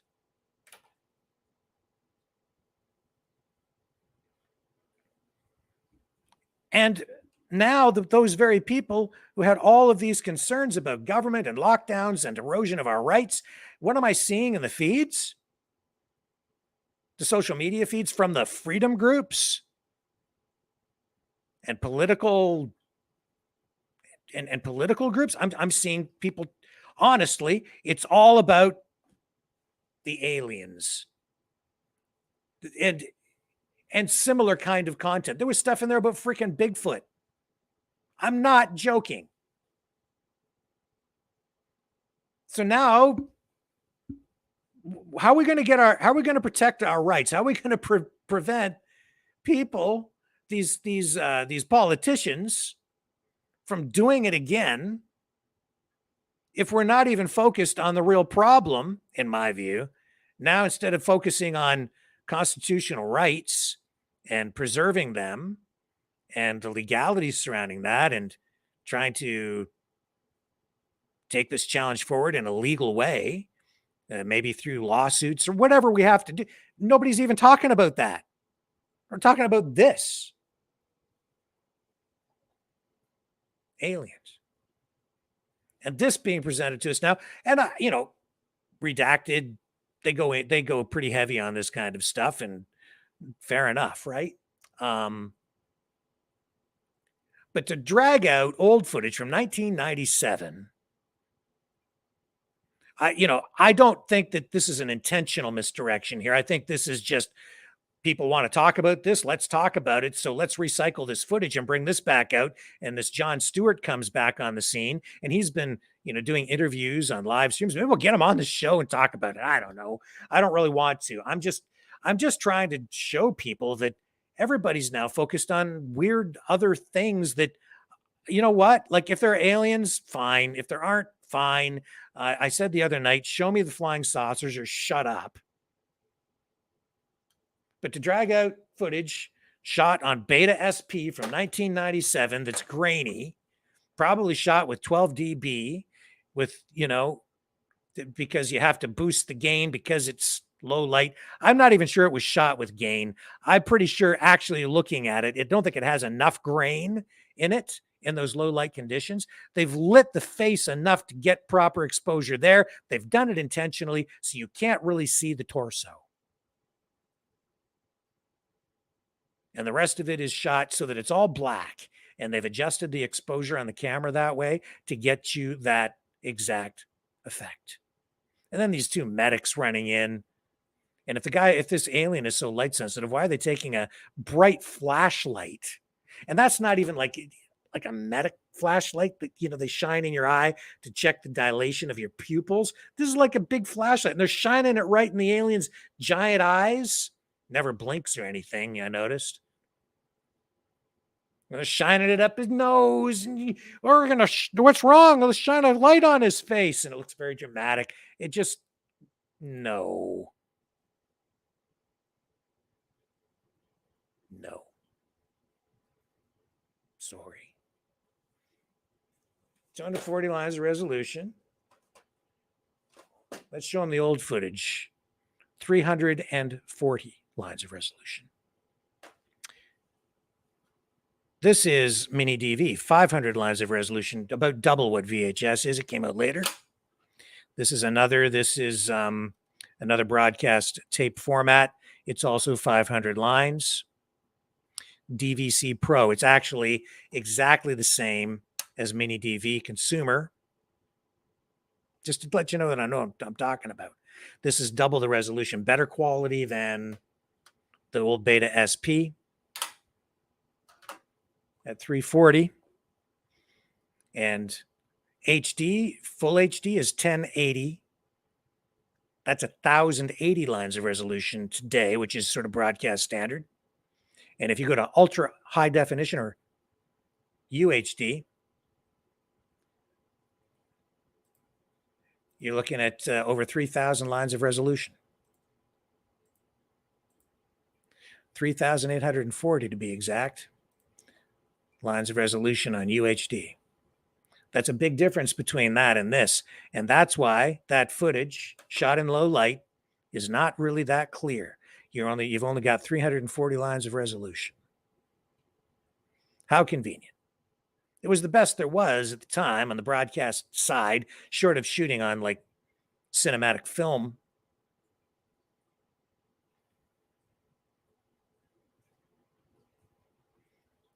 But knowing how those cameras work, and if this was done by the government, you would think they would at least light it well enough so that they would have a good documentation of what would be a moment in history that needed to be preserved properly.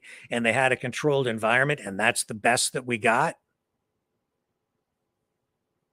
Not buying it. So, I mean, it's entertaining. Proves nothing. Except that that ain't a real alien. So I'm still where I was a couple of days ago. If you've got an alien and you have a UFO, show me. But show me something real. I'm open to it. But until then, I'm going to get back to worrying about real stuff. Like enjoying the day. Looking up at the blue sky. Not being afraid. Not worrying. Enjoying life. As I said to somebody just yesterday, just go out and enjoy the day. Don't worry about, it being the hottest July in 120,000 years. It's beautiful outside. Enjoy the day. Enjoy your freedom. Enjoy your life. It drives the globalists nuts. Absolutely nuts. Of course, there was this footage from back in the day. And you can, well, you know what? I've got this, actually, of this UFO. See if I've still got it. Here it is, right here. See that? See that UFO? Unidentified flying object. Recovered. How about that? Anybody ever see that UFO before? I'm just going to check the comments. Anybody see that before? I don't know. Anybody see that UFO before? I have actual aerial footage of that UFO in action. I do. Here it comes. That UFO looks kind of steampunk in style, doesn't it? Does to me. Here we go. Here's actual footage. That was, imagine seeing that thing flying around in the skies, especially back in like the 1940s.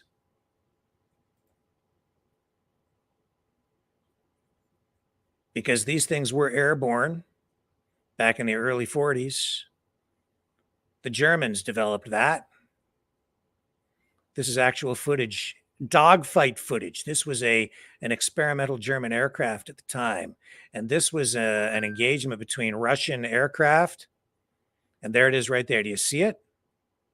It's a flying wing. The most advanced aircraft of its day. And that was, if you'd seen that thing flying around, especially back in the 1940s, you would not know what that is. Even today, if a plane like that flies overhead, maybe at night, and it picks up light, and you see how it's like a triangular? Because that image I showed you, the wings were not on it. The part of the wings had been shaved off for whatever reason. There it is right there.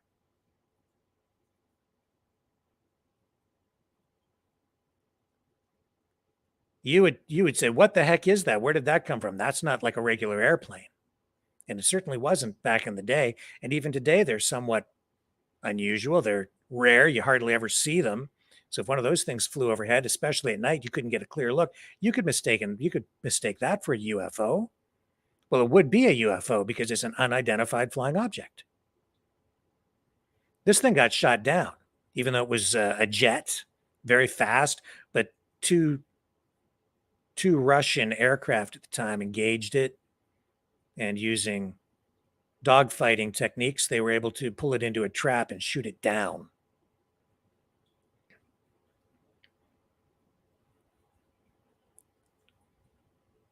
Pretty interesting stuff. And, you know, that's where a lot of the, I guess, folklore or the legends or the myths or the stories, the tales, there it goes. Crashed. Shot it down. And specifically, what is that thing? That is, I'll show you, a Horton HO-229. You can buy model kits of those things.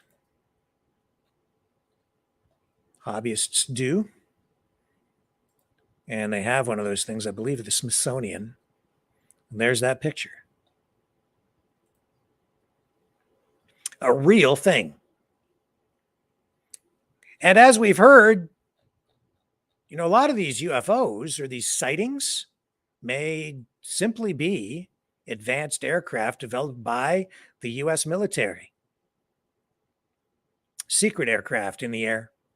And that certainly would have been the case back in the 1940s with this aircraft before it went into production. And they never actually did put this into full production. If they had, there are some who say that it might have turned the tide of the war and the Germans might have won because it was so advanced at the time. The Germans had a lot of highly advanced aircraft and other weaponry. And then after the war, it was actually Canadians who went in and found a bunch of these experimental aircraft. And there are some stories that suggest some of that technology was brought back to Canada. And while there's been no proof, excuse me, presented to me to back this up, there are many, many people out there who think that there were places in Western Canada, in remote areas, where some of this technology was developed, and they actually produced experimental aircraft in Canada. And much the same thing people are suggesting took place in the US as well. How much of that went on? Probably quite a bit. And I'm certain they always have technology that they're experimenting with for military purposes, and they don't tell us about it. It's always kept secret because they don't want the enemy to get a hold of it. It's always going on. These things flying around up in the air may simply be that. Now, do they have aliens? Maybe. They have remains of aliens? Maybe. There was also that video from back in, I think, the 80s or 90s of the alien autopsy. But this was the kind of stuff that you used to read in, you know, the National Enquirer. And what was the other World Weekly News with Bat Boy and all the crazy stories, the stuff that they would just make up. This is that kind of stuff. But now it's being presented to us as though it's real. And real or not, until I see real proof, then, you know, I can't spend too much about it. And I can't put too much of my own personal energy into it. Maybe you want to. Maybe go ahead. It's entertaining, if nothing else. But when I see people so focused on this stuff that it's like all I get in the feed there is UFOs, aliens. What happened to the focus on protecting our rights? Nobody cares anymore, I guess. At least it's not as much of a concern.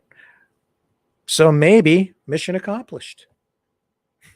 Maybe they've distracted people so much that they've neutralized the political threat, because now everybody's chasing the aliens. Just saying. And now it's happening organically. I don't think Clayton and Natalie at Redacted are part of the psyop to try to distract you. I think that they're just talking about the stories that are top of mind for people. They're at the top of the news cycle, so this is the stuff they're talking about. That's what I'm talking about here. Now, I can't say that I'm buying the stories the way that Clayton is over at Redacted. He's all in on this, and he says he's researched this extensively, and he's totally convinced that aliens are real and these spacecraft are there. And, I've watched some of this stuff. I'm not there. Not anywhere near there. But you can make your own assessment. But if that's being presented, that alien footage is being presented to me as being real, no, sorry, man.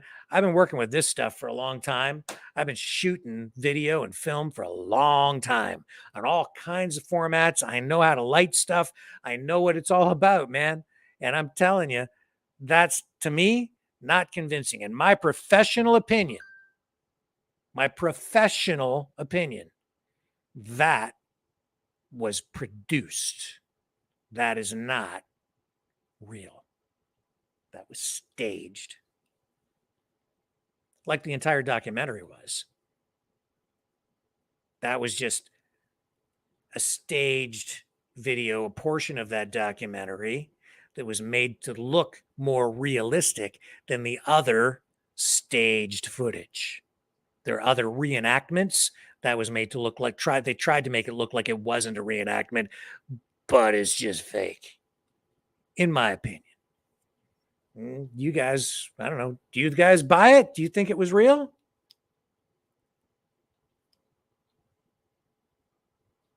I don't know. It says here. I don't know. Looks like maybe people are still focused on the Trudeau thing.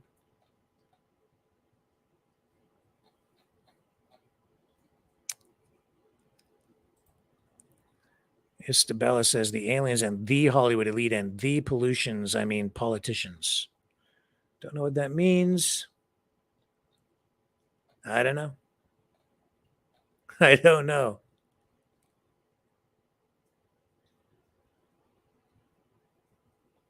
Steve says, back to rights, Rick. What right is your right of association?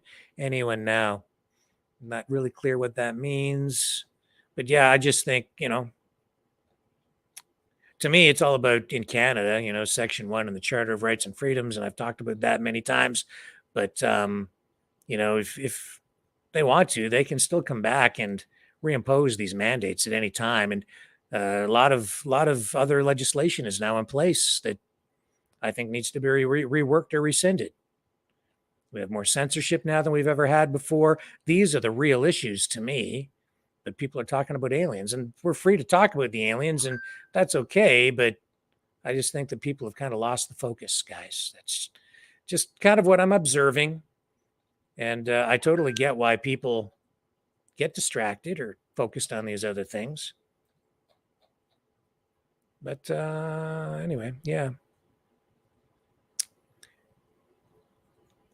So, yeah, I'm sure that now people will probably send me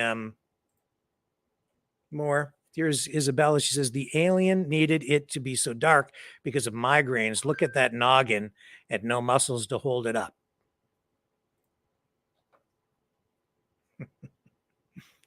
He does have a big head. I guess that's why they have such a huge brains. And they're able to communicate telepathically. Interesting stuff. You want to go to the phones for a few minutes? Let's do that. Let's take a break. I'll get the phone lines set up, and you guys can call in and weigh in on this if you want, or not. We can talk about the other stories too. You want to talk about JT and his divorce? Don't go away. We'll do that when we come back.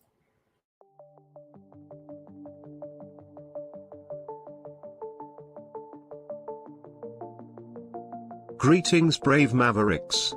Our quest for truth continues. We go beyond fake news. Together we expose propaganda. Together we pull others. out of rabbit holes. We are maverick thinkers. We are all unique individuals, defenders of individual rights and freedoms, credible, trusted, grounded in reality. Maverick News, Maverick News. Defending free speech, free speech. Donate at freedomreporters.com. Do it now. Tomorrow may be too late. Maverick News. The world is watching.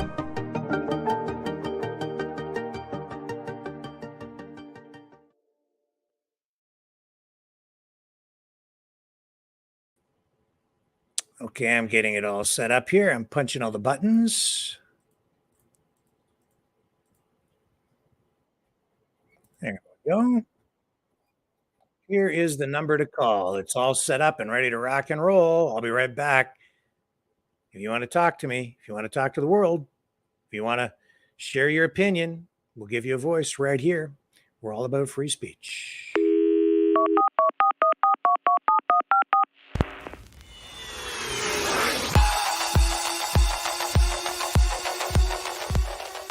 Join the conversation. Call 1-833-975-3733. That's 1-833-975-FREE. Speak up. Speak out. Make your voice heard. Maverick News. Fighting for freedom by defending your right to free speech. Be a Maverick. Join us.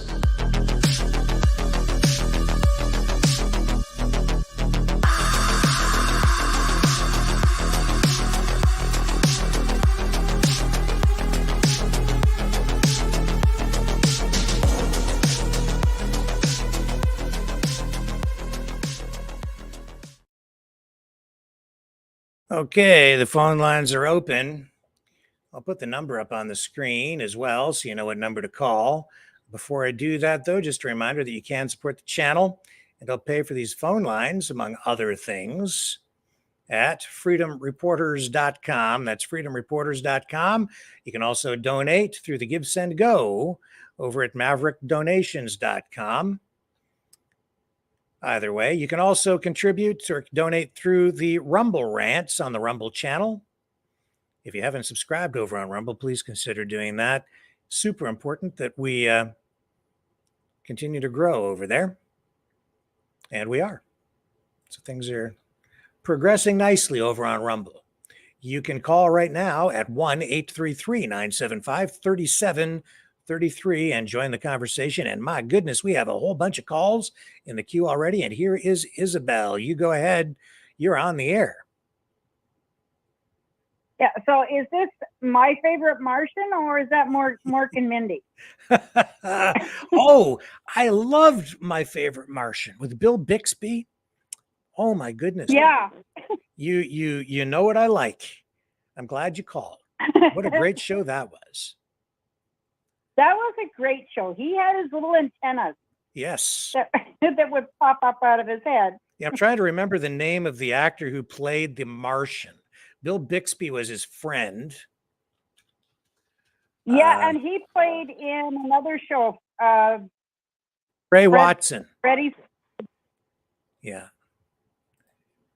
Ray Watson. There he is there. I'll bring him up on the screen here so people can see his picture.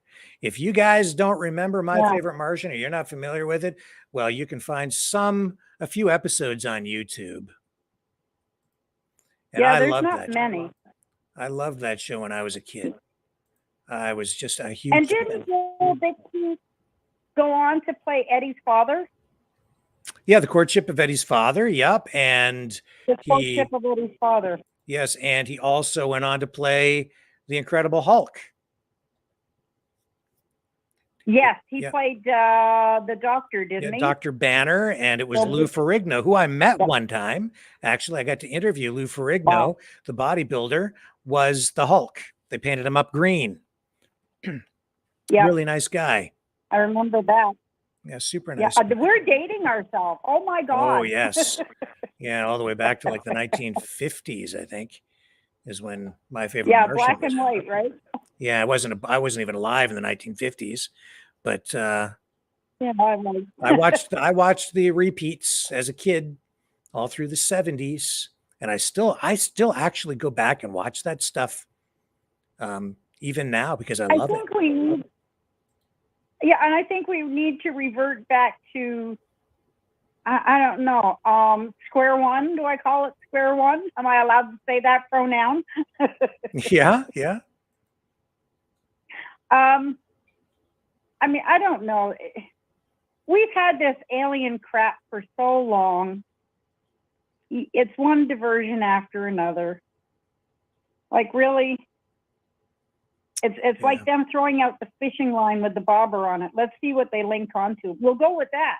Yeah. You know, whichever one they call onto. Yeah. I don't know. I know I was talking to some of the people in this little village that I live in, which is fantastic. But a lot of them are of the same mindset. It's like, when do we turn this around? Because like, this is nuts. Mm-hmm. Yeah, I mean, everything that's going on is nuts, but they're not in the mindset of, we're going to overthrow the government. It's like, oh my God, like you hear the young people going, did you hear how hot it's going to be? And the older people are looking at each other going, what the hell? Where have you been? Mm-hmm. Like, I've seen it 35 degrees, I've seen it 34 degrees, and it's never been, we're on fire, you know? Yeah. It's now the age of boiling. It's like, what? Yeah. Come on. I mean, the older generation, we kind of laugh because I can remember walking on the tarmac, and we used to call them thongs, but you can't call them that now. They're flip-flops. Yep. And they would stick to the tarmac because it was so hot. Yep. Yep. And if you were out playing and you tend to run, you ended up losing a flip-flop somewhere on the street because it stuck to the tarmac. Yeah. Oh yeah, man. I don't that. buy all this either. Like, I remember as a kid, really extreme weather, huge snowstorms, much worse than we get now. I remember back in the 70s, a couple of them that were definitely worse than anything I've seen in recent years.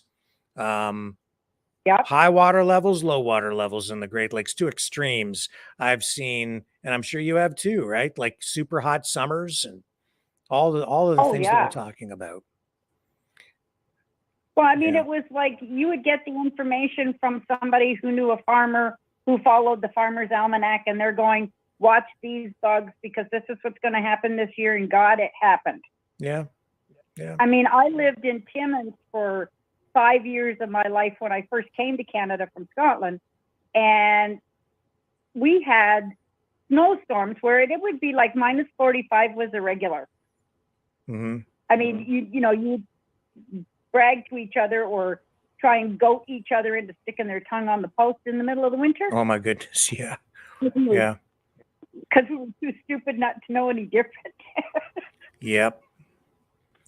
Yeah. But I mean, I seen snow to the point where we couldn't even open our front door to get out. And I remember my dad having to shovel a tunnel. We all thought, hey, snow day, no school. Yeah. Yeah. Yeah, I remember snows. We've got pictures from snowstorms back in the 70s where the snow was higher than the house in London, Ontario. And that's no word of a lie. And that's not like snowplow pushing it up on the snowbank kind of high. This was just like the front yard higher than the house. Yep. In snowfall, not plowfall. Yeah. We saw the same thing. We lived in London. And our stop sign almost went missing. Yep. Because of the snowfall. That's right. Yep. And that was in the 70s. That would have been 75, 77. Yeah. But now they say, now it's like, oh, we don't get as much snow. That's the climate change. Oh, then we get a harder winter. Like we had a few snowstorms here last year. And that's the climate change. It's like, it doesn't matter what it does. They just point to it and say that this is the Yeah. worst ever. And today there was a news conference out in BC about the wildfires, and they just stood up there and declared it, to be the result of climate change. And I'm like, well, yeah, yeah. It makes us who have seen these in the years and accepted it as Mother Nature's way of rejuvenating the earth or making you thankful for the years where you didn't get so much snow. Yeah. Yeah. But the younger generation's never seen that. And that's the problem. They're erasing all this and they're intervening with outrageous and where the world's on fire. And I'm like, oh my God, really? Yeah, that's come on. that's why I said to this person that I was, chatting with, I said, they were concerned about some things. And I said, you know what? Like, I was outside today and the sky was blue and it was a beautiful, beautiful day. And when I go for a stroll around the block at night with my dog, I see fireflies and the grass is green and it's a nice, calm, beautiful night, beautiful weather. I'm so comfortable. I'm like, just hug your kids, embrace the day, enjoy life, and it'll drive the elites and the globalists nuts because you're not scared crapless. Yeah. That's it. Yeah, they try to, and they're doing it with the younger generation. They're pumping them up into fear. And then, of course, the younger generation looks at you and go, well, you're old, so you don't know anything. You don't understand this. And it's like, wait a minute here. We've been around the block a few times. We've seen this happen before. It gets better, but you're thankful for the better. Even if it gets worse with the weather, it gets better. Yeah. I mean, and don't get me wrong. Yes, today was a beautiful day, and I have two little dogs. One's 11 pounds, one's 5 pounds. And just to get them out and go around the block, the sky was beautiful. There was no doubt about it. Gorgeous. And it's a way to relieve the anger that I have with JT. And what we're doing. Right. But I don't get boisterous, but I can talk to people in the village here. And a lot of people are really upset. And they are not on his side. No. I but get that. We're not out, thumping and screaming and. Yeah, I mean, it's, if you want to win, you have to keep your head clear, develop good strategies, get in there and affect real change, right? But if you're busy chasing red herrings, and I think people know what I mean by a red herring. It's like you're chasing, like chasing your tail. And you're not going to get anywhere. So focus on the real things. Focus on things that you can actually have an impact on, right? Yes. Yeah. And I think if they see that, okay, you're doing all this shit, but it's not irritating as enough yet. Maybe he thinks he's winning. I'm upset though with he's doing to the farmers here what they did to the Dutch farmers. Yeah. No question about it. Me. I think that's a serious issue, and we should be focused on that. We should be focused on all of these things that can affect our lives and the future and our kids' lives, and try to affect political change that way. Absolutely. Yep. Yeah. I mean, I'm all for going to the farmers to get my meat, go to the fruit stands and the vegetable stands when they have the farmers market. I don't know what I'm buying in the chains anymore. So if I'm skeptical, I'm not going to go there. Yeah. I'm very careful about looking at the ingredients and packaging I try not to buy any processed foods anymore. Because, you just really, you do not know what they're putting in stuff, right? And they're changing the wording so you can't read that it's cricket. Yes, So they're I guess changing the word. Yeah. I have seen I'm not gonna go home and packaging where they've identified like edible crickets as listed as an ingredient on actual foods, processed Yep. foods. So look at your labels, folks, lest you're gonna be eating the bugs.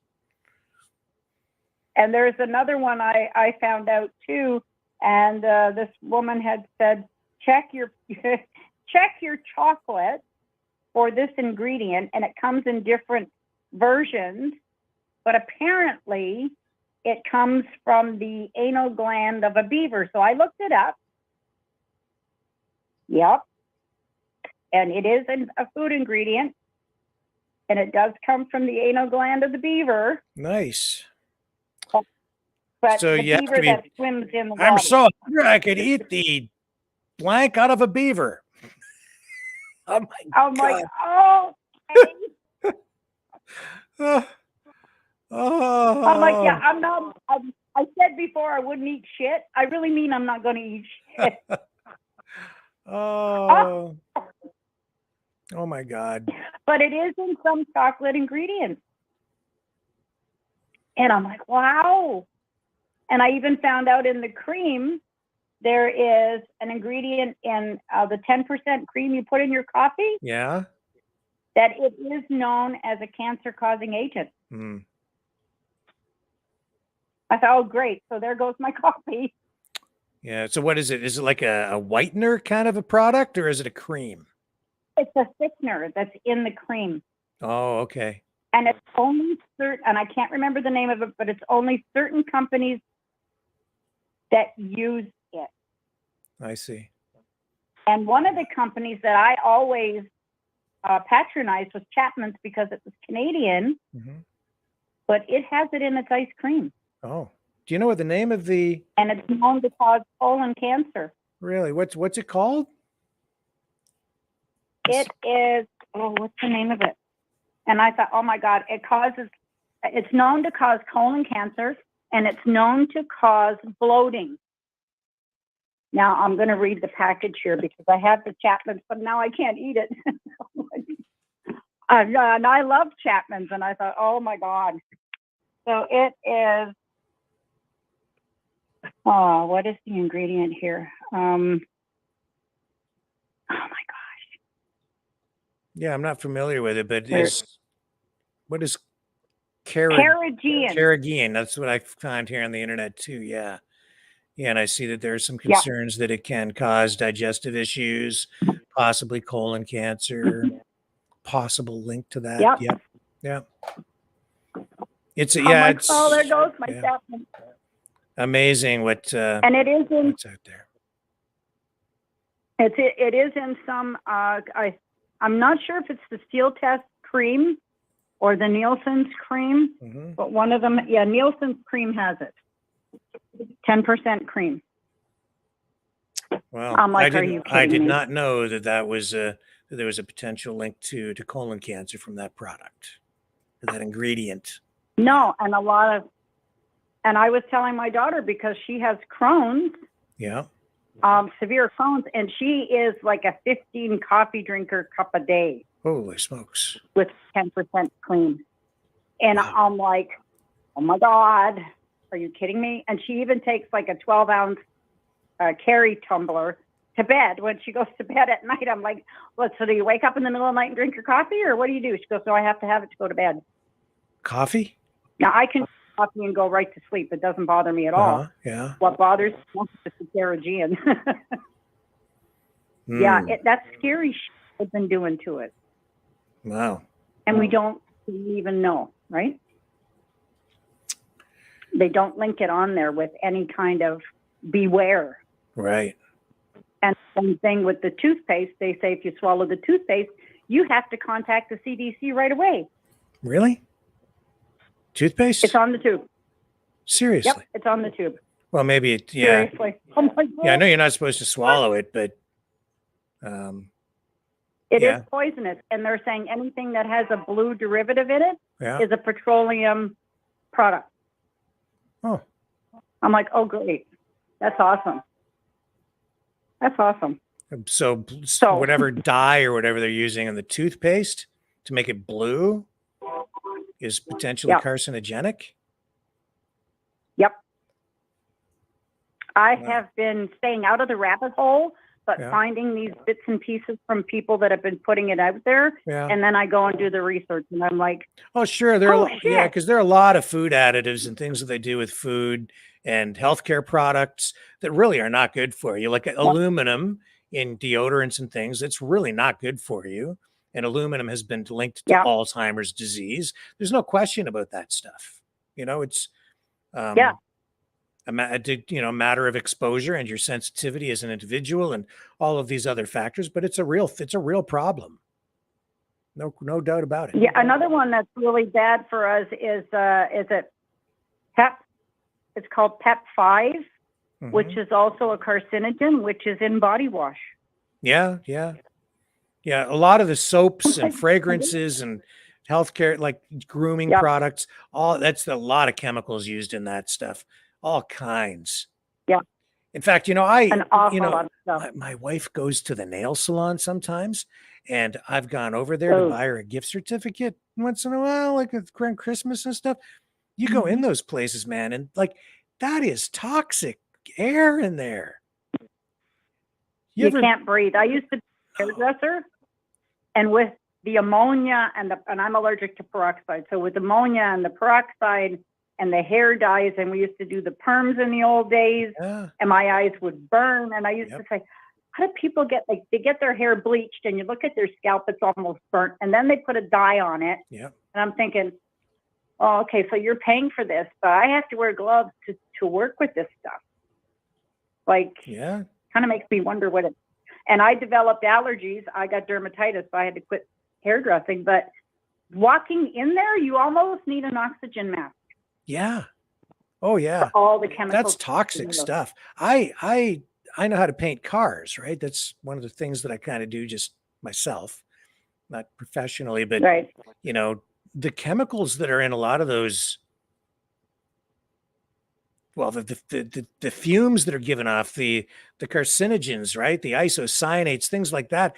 Like a lot of those same fumes come off like the nail polish that they use in the nail salons and the acetone. And you go into those places and the air is just thick with chemicals and not proper ventilation. And I feel bad for the people working in there. That's as bad as working in like an automotive paint place almost. Some of the automotive paints are with no more covering. Toxic, but no charcoal masks, nothing. It's like walking into an automotive spray shop and you've got no mask or no nothing on, and you're breathing the fumes. You're dead, man, if you do that. Like really, because it's not just the particulates; it's the chemicals, right? And you absorb that, you breathe that stuff in, it'll kill you. Oh yeah, you'll get cancer for sure. I mean, even working in a place like that, even like you absorb it through your skin, your eyes, your ears, you're even just not just breathing. Everything else gets it, because I go in there sometimes and come out, my eyes are like, oh my God, I feel like I've been up 3 days in a row. My eyes are burning. That's the stuff we need to be worried about. People are focused on, climate change and I don't know, just all these other things that I think are largely more inconsequential than like heavy exposure in a place like that. People can, I think, you can really, again, that's something you can really control yourself to limit your exposure or eliminate it altogether if you choose to. If you're aware and you're thinking about it, I'm a lot more worried about walking into that nail salon than I am walking around the block breathing in the air that's outside. I mean, for sure. But I think people really need to take a step back, read your ingredients, because you'd be shocked what you're eating. And I was shocked. I was literally shocked, and I'm like, so I'll stand at the grocery store with my readers on, and if I don't have my readers, I snap a picture of it and enlarge it so that I can read what the ingredients are, and people are looking at me, and I'm like, if you only knew what was in that. 100%. Listen, Isabel, we're going to move on because I've got calls stacked up here. Thank you so much for calling in tonight. I appreciate you taking my call, and I hope you have a wonderful day. And we'll Right. stay out of the rabbit hole and walk the doggies. Okay. I loved this conversation. It was fruitful. Thank you. You're welcome. I thank you very much. Have All a right. good night. All right. See you. Okay, sir, you're on the air. Go ahead. You got the mouth of the South, the man without a plan to master all your disasters, Rick, coming to you. Want to hear a good one? I do. I went home, dropped the wife off, and I went grabbed my son and my son-in-law, and I'm back in the Bay of Fundy. Good for you. How's your vacation going, sir? You know what?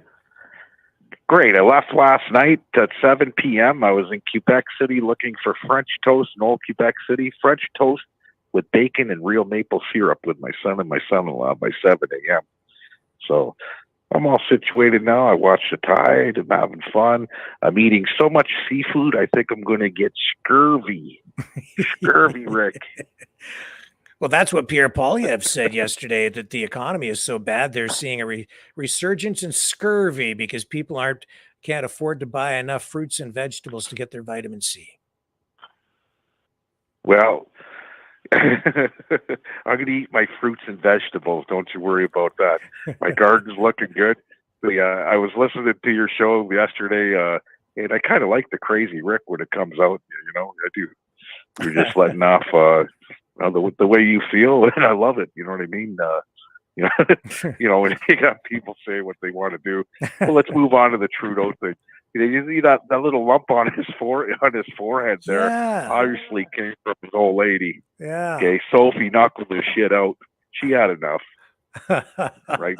So as soon as I seen that lump, I knew what it was, because even me, the mouth, I've even ran my mouth around my wife, and she don't put up with that shit. She gave me a knuckle sandwich one time, right? And I ended up with one of those forehead divots, right? So I knew as soon as I seen that, I went, "That's a knuckle. That's a knuckle mark, man. I know knuckle marks, right?" So I shouldn't be laughing, but I can't help it. I think it's funny. I do. I really do. It looks good on him, right? For him, what has he done? As for Poilievre, I'm really, I don't know, man. I know he wants to lock people up forever and ever and ever and ever, but who's going to pay for that? We don't have any more money, right? So when he starts breaking his promises, he's going to be in the same boat as JT, and it's probably a lot faster than you think. Yeah, that's true. Okay, because he's the last hope. People are putting him as the last hope. Okay, well, I don't know what the solution is. Really, I don't. I don't think there is a solution. How about mine for gold, pay off the debt, start a gold mine. That's whatever. Okay, diamond mine.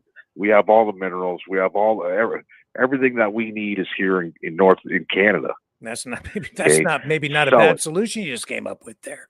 Yeah, just go get the gold. I think it's a great solution. Yeah. Right, go get the gold. There's mines. Okay, we got a lot of gold in this country. We got a lot of everything. You name it. Name the mineral. It's there. Okay. Now the government should take control of a mine and use that to pay off the deficit, pay off the debt. I hereby declare a campaign. Leo for Prime Minister. You've just come up with the solution. No, that'll never happen, because you know what? I just couldn't lie to the people. I couldn't, and that's what these guys do. And at the end of the day, they're all a bunch of liars. Okay, even Pierre, he don't have a real plan, right? That's scary, because I'm going to vote for him. Yeah. But as soon as he starts breaking the promises, okay, and I mark my word, he's going to break promises. He wants to. Okay, he wants to whatever. Okay, his prison reform. I get it. Believe me, I think there's a lot of people in this country that should be locked up for the rest of their lives. They keep throwing away. Yeah. Okay, get hard on justice, but where's the money going to come from? Are you going to raise taxes? No, because you said you're not going to raise taxes. You're going to cut taxes, right? So where's the money going to come from just for that one? Never mind all the other spending that's going to happen. Well, it just don't stop. In Canada's case, because the taxation level is as high as it is, if you look at a Laffer curve in economics, if you cut taxes, you may actually end up with more revenue to the government because it will increase productivity. Well, you know what? I'm a hustler. I can make a buck from nothing. Okay. Yeah. I don't know if you watched my videos when I came home with those coolers filled with lobsters, 50 pounds of crab legs, you name it, halibut, cod, everything in the ocean. I'm buying it right now. Okay. I'm back here in this town for that reason also, not only just to spend time with my son-in-law and my son, but I'm here to make some business transactions. Okay. Mm-hmm. And when I came back, my social media blew up the messaging. Oh, I'll take a box of lobsters. Okay. That's $650 a box. Guess what? Guess what I'm doing? I'm buying all the lobsters in this town. And I'm buying the crab. I'm buying I no word of a lie, Rick. Good for Watch you. the next video that comes out. Right? So I'm not gonna, if it pays for my trip, it pays for my trip. I already know it's gonna pay for my trip. You know, Smart. the orders are that That's stacked. good. My truck is not big enough, right? And the way that I pack it, okay, because I'm 20 hours away from my home, okay, they give you the cooler packs, the gel packs, okay, that just keeps it cool. That's it. Yeah. Well, I go into Moncton and I go buy dry ice from Pax Air, and I throw a cup of dry ice, a couple cups of dry ice in the coolers. And by the time I get home, that shit's frozen. It's like nitrogen. When I open the boxes, you can see the gases come off it, right? The CO2, it's frozen solid, right? Even the gel packs are frozen solid. So I can move you the fish. Give me a call if you need some fish. You like lobster, Rick? Yeah. Yeah. That's cool. Well, your next lobster dinner's on the mouth of the South, buddy. You just got to come to Windsor and pick them up. Okay. Better yet, I'm driving back Sunday. Meet me on the 401 because I got to cross by Chatham, right? Obviously, Okay. to get home. Yeah. Meet me on the 401. I'll hook you up. What else you like? You like all seafood? Oh yeah. Yeah. Yeah. My wife loves that stuff. You like cod? You like halibut? You like haddock? Love haddock. Yeah. I eat it almost like 4 or 5 times a week, actually. Yeah. Yeah, right. Do you? I do. I It's eat tons cheap down of here right it. now. Yeah. It's cheap down here right now. Scallops. Here you go. Scallops. In Windsor, scallops, $31 a pound. I can get them here for $13 a pound. Whoa. And they're the size of toonies. They're bigger than toonies, okay? They're the biggest scallops I've ever seen in my life. Well, you Okay, so you I get the definitely hook me up with some haddock and some lobster, and I'll meet you on the. There you go. 401 You and got we'll it. Do it. Yeah. You got it on Sunday. Yeah, on Sunday, bro. You know what? Just meet me. I'll call you. You call me because the number I got's for this line. Okay, you call me Sunday or text me Sunday. Yep. We'll meet on the 401. Lobster dinner's on the mouth, my friend. All right. Cool. You and your wife have lobster. Okay, you got it. It's gonna be fresh. Okay. That's the key. Okay, I watch these guys here pull the fucking. I videotape them pulling the lobster off the boats. I'm there. I'm buying it. That's what I'm doing. You know, I got a couple weeks off of work, so I'm gonna hustle, right? Awesome. Yeah. Good for you. That That's sounds it. like an exciting trip you're on, man. So it is. You know what? It is. Like I started last night, and I went through all the cities. I went through to get to where I'm at now in Alma in the Bay of Fundy. I went through all of them, man. Quebec City, Edmundston, okay, the border of New Brunswick, Fredericton, St. John's, Moncton. Okay, so I've seen all the big cities in New Brunswick, right? I don't have to go any further. I could see where I'm sitting right now. I can see Nova Scotia. That's how clear the sky is, right? Mm-hmm. It's dark right now, but an hour ago I could see Nova Scotia from where I'm at. So it's actually a cool thing to do. If you've never done it, jump in the car. You and another driver or whatever. Okay, anybody out there listening, jump in your vehicle. It's a 20-hour drive from Windsor, Ontario. If you're in that area, southwestern Ontario, get a second driver. One of you sleep for 10 hours, whatever. The other one drives, wakes up, boom, you're here already. You know what I mean? You don't miss any time. You're here in a day. That sounds great. Well, listen, we better move on. I got lots of calls tonight, so I better get to See you some of the Sunday, others. Rick. You betcha, sir. I will see you then. Thank you. I'll talk to you later. Bye-bye. And we've got Charlotte up next, I believe. Hello? Hello. How are you tonight? I'm great. I was just waiting and waiting. So yeah. Anyway, so I'll go back outside where my phone won't disconnect. Okay. So what I was going to say about Trudeau is You heard it from me first that I think he wants to be the first female prime minister. Okay. Now that might be shocking. Okay, you just kind of made me pause there. You almost left me speechless. But then I thought, maybe he could be. Well, I think you heard it from me first. That's what I think. It's as soon true. as they heard it, It's true. You heard it from you we first. don't know. Well, breaking news. I'm surprised nobody else thought of this. Breaking news. Justin Trudeau is going to be Canada's first. Well, actually, he would be the second female prime minister. Kim Campbell. Oh, okay. Well, maybe it wouldn't be so important to them. Yeah. Well, his first. Okay, well, maybe I'm wrong there, but I still think that he has that in mind. Everybody's saying that he's going to come out as something, but I think that he's actually going to come out as a woman. Okay. And we'll see. We will. And see. also, I wanted to say about the demons. I mean, the aliens. The aliens, yeah. Well, I think they're demons. I don't know. Like I'm just saying that I don't believe in aliens. I do believe in demons. Okay.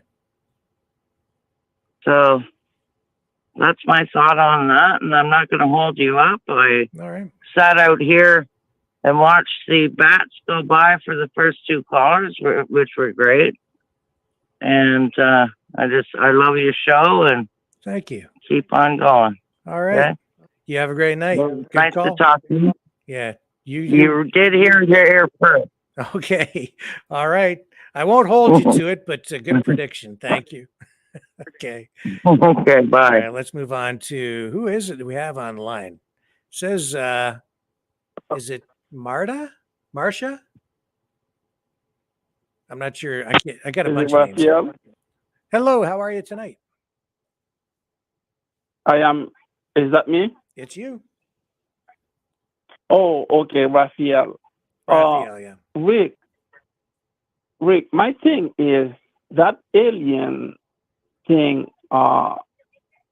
in front of the Senate. That means people all over the world. I'm talking about like Asia, Africa, South America, the Caribbean. That means people are laughing at you guys, at the United States, because this thing is not making any sense at all. I know. And people are asking themselves, what is going on? Rick, there is nothing scientific about what these people were saying. That means, first of all, they assume that those creatures will be carbon-based. The body will be carbon-based material like we are. Mm-hmm. That's not gonna happen. There is a reason why we are the way we are on Earth. That's the only way we could live here. They got the alien standing. These people are coming from different galaxies. Yeah. If they get here. So they're not gonna have bones. The only reason we are born on Earth is because of gravity. Because the way we eat, the way we are fed, the way we can eat is gravity fed, because we eat from our mouth and gravity brings the food down. Rick, if somebody grab you, turn you upside down, and let you stay there, you're gonna die. If somebody turn you upside down and let you stay there for a long period of time, you cannot eat, you cannot do anything. Your blood will not be able to circulate because you will be upside down. You cannot live upside down, because the only way any kind of human being, any kind of fish, any kind of thing that is living on this planet, whether they are in water, anything, whether in the air, anything, they have to be up. They got to be upside. They have to be upside. I mean, their feet has to be touching the ground. Yeah. There is a reason why the minute you go on space, your bones become your worst enemy. Because the minute you go on space, that's like if you go to the moon, there is a reason why those people lose bone density. What does that mean, lose bone density? Your bones are disappearing. So if you stay on space for a long time, you're not gonna have bones. I mean, it's true. It's amazing how these people. I'm gonna tell you, the rest of the world is looking at you, looking at us. Even though I live here and I'm a U.S. citizen, but what I want people to understand is we are panicking. And we are acting like a bunch of child. Yes, we are losing. We are losing. We made a mistake. We did not know Russia was that powerful. We let people convince us to start that thing. We thought like within a few months, once we put those sanctions, Russia gonna collapse. We're gonna go over there and we're gonna take everything Russia has. We made a mistake, and now Russia is standing tall. We are panicking, and we are coming out with all those nonsense that everybody is looking at us, and they be like, what the hell is going on with these people? And my question to you before I leave, because I like to ask you those questions. Mm-hmm. How come a country that has Harvard University, that has like all those Ivy League, that has California, those schools in California, like what's like that big school MIT, in California? Berkeley, Berkeley, in Boston, Berkeley, those kind of things. Mm-hmm. How come all those intellectuals, nobody stand up and said, "This is too far, guys. Stop it"? Why nobody is saying that? Thank you, Rick. Good question. I don't really have an answer. I just think that I think what's going on right now, it's not really clear what the objective is, what the motivation is. I'm like you. I'm really trying to make some sense out of this. It's pretty clear to me that, like I said, that we're no closer to real answers or real truth right now than we were before this started a few weeks ago. And it doesn't feel to me like we're really pursuing truth here. It's more like some weird political thing going on. And that's why it's like this is all happening politically, right? It's not scientists coming forward saying, look at this, we've got this. It's the intelligence community, it's the military, it's Congress, it's politicians. And as I said earlier this week, if the aliens are really around and they, they'll just present themselves to us. They'll land their UFO in Times Square, get out and say, howdy, Earthlings. We're here to, to party with you. I don't know, but why does it have to come from Congress? It probably, if we have a revelation like this, I don't think it's going to be, I don't think the politicians will be telling us. It's not going to be Joe Biden making an address saying, hey, aliens are real now because I said so. Right? Hello, how are you tonight? Who do we have on the line? It's Richard. Hello, how are you? Pretty good. I'm calling from the United States, Alabama. Okay. Do you believe in Bigfoot and the guy was one before me talking about the UFO stuff? Do you believe in that? 100%? No, I don't really. No. Yeah, well, I want to tell you two stories. One's a Bigfoot story, and one's a UFO story. Okay. Which one do you want to hear first? Well, I like Bigfoot because we've been talking so much. I kind of want them both. So let's start with a Bigfoot, and then we'll get your UFO story. Okay, Bigfoot. I was 16 years old. Me and my daddy were doing security work at this. They building a little town. Never did this. And me and my daddy was out there, and then another guy was out there watching the big fire breaks. Big old fire. The piles of lumber, wood was on fire. When they cleared the land off, building this town. And there was an old house right across the street. And it was watching fire break. And this, everybody down here in Alabama call him skunk ape. I call him Bigfoot. And he walked across the road, and this is 100% true. He slumped over, walked across the road. He was walking like a bear, but he was on his 2 feet, bent over.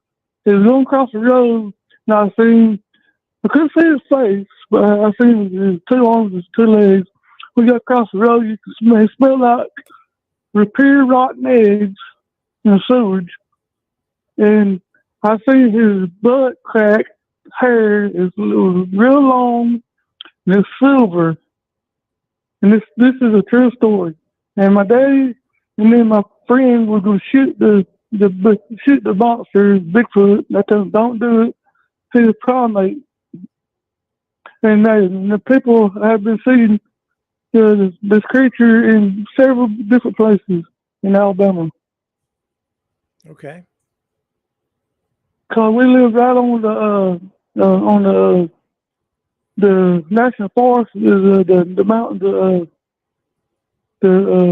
like the Smoky Mountains, the mountain chain. We live right close by the mountain chain.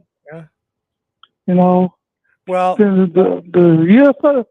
Then the UFO story is. Why did you want to? Why did you want to shoot Bigfoot? Why did you want to shoot him? My friend wanted to, and I told him no. Yeah, don't absolutely shoot. not. Yeah. No. Good call. And that's 100% true story. 100% true. That I was 16 years old at the time. On this other story, I'm gonna tell you, I was 21 at the time. This was back in 1998 and 94. Also, there's 3 different times I've seen 3 different UFOs. Mm-hmm. One was 98. I was going fishing one night with my friend. Passed away now. He was like in his 70s. He had COPD and all this emphysema. He had one of old 1960 model trucks got the shifter on column. They get shift on the column. And we was going down this 2-lane road, and there's a cow pasture in the face field on both sides of the road, and a horse arena. Well, this flying saucer UFO, and it was hovering right above the field. It had red, blue, green, purple, and white lights. White lights was up underneath and had all different colors around on the outside, and it was silver. We got up to our truck completely shut off. We rode past the flying saucer, and our truck cranked up, and the flying saucer took off. And that's 100% true. And I called the police. What color lights did it have? It had red lights, blue lights, green lights, and purple lights going in a circle. And it had four white lights up underneath it. Solid white, and it was silver, flying saucer. And it flew away? It flew away, and it was hovering right above the face field. When it flew away, could you hear like a motor or anything like that? Or No, I didn't hear nothing. It didn't make no sound or nothing. It just shot off in there real quick. Like a shooting star. That's how fast it was going. Like no jet wash from it or anything like that? No, nothing. This was at night. Yeah. It was about 12 o'clock at night. I was going fishing with my friend at a local lake where we got a lot of water from. During that night, I caught a 32-pound blue cat. Then I bought me a boat later on in life. Yeah. when I got back in 2001, 2002. And me and my dad bought a boat. I took him fishing all the time. And I seen another one up on the lake fishing. Hmm. And it's just so weird. So weird. You've seen 2 When I was growing UFOs in your up, life. right. When I was growing up, you can look online, Politics News, and they had reports out back in the early, late 70s. Before I was born, I was about 13, 14 years old, and I had 2 UFO sightings when I was about 13, 14. And it's in the same time period. Interesting. So you've seen Bigfoot and 2 UFOs in your life. Right. Now I'm 52 years old. It's just be 52 in 2 months. Well, you're 3 up on me because I've never seen a UFO or a Bigfoot, but I'm pretty sure my dog's an alien. I'm pretty sure. Yeah, I'm gonna have. And Las Vegas, and that story you can Google it. Las Vegas story. Yeah. And those UFO sightings had aliens. It was on the news, and people seen aliens walking on the road. Interesting. And you can Google it right now, and it'll tell you. Yeah, I'm familiar with that. I've seen the reports. Yeah. Mm-hmm. Yep. And my dad was in the service and all that, and all the UFO stuff is absolutely true. So we kind of got to wrap up for the night, but just tell me something. What do you make of all the testimony that we've been seeing and these so-called whistleblowers? What do you think is going on? Why are they bringing this information forward now? Because they want people to know. So it was classified back in the 40s and 50s. Mm-hmm. Because my dad was in the military, and he told me about Roswell crash out there in Roswell. Yeah. So you think that they think the time has come to tell the public? So why don't they just show us? Yep. They just want people to know. They just, I don't know. They just want, oh no, I'm like you. It's crazy stuff. Yeah. I mean, if they're going to go this far, why don't they just show us if they have it? Right. Well, I don't have an answer. Yeah. Strange times, though. I'll tell you that. And you talk about, we heard that people, if they're upside down, they'll die. But I'll tell you, I'm an eyewitness of it. I got proof of it. Yeah. Do you have proof? You say? What kind of proof do you have? Proof of it. I got video and pictures. You've got videos and pictures? Mm-hmm. Can you share those, or did you post them online anywhere? Or what do you have? Old Tony, you remember the videos on the real videos? Yep. That's what we got it on. My friend, he passed away. You mean like film? You have film, right? Mm-hmm. Like what kind of film? Like Super 8mm film or something? It's like a 2mm film. 16mm film, 8mm film. I think it's 8mm, something like it. Is it like little tiny thin stuff, or the bigger stuff? Yeah. The little tiny stuff. Yeah, that's the Super 8. Yeah. Yeah, I have projectors and stuff here. Yeah, you have to put on film on a projector. Yeah. Like ones in the classrooms projecting them. Oh, that size? That's 16mm. Yeah. So we had wind up camera. Okay. You wind it up and make videos of it. Yeah. Well, the wind-up cameras were 8, but some 16 too.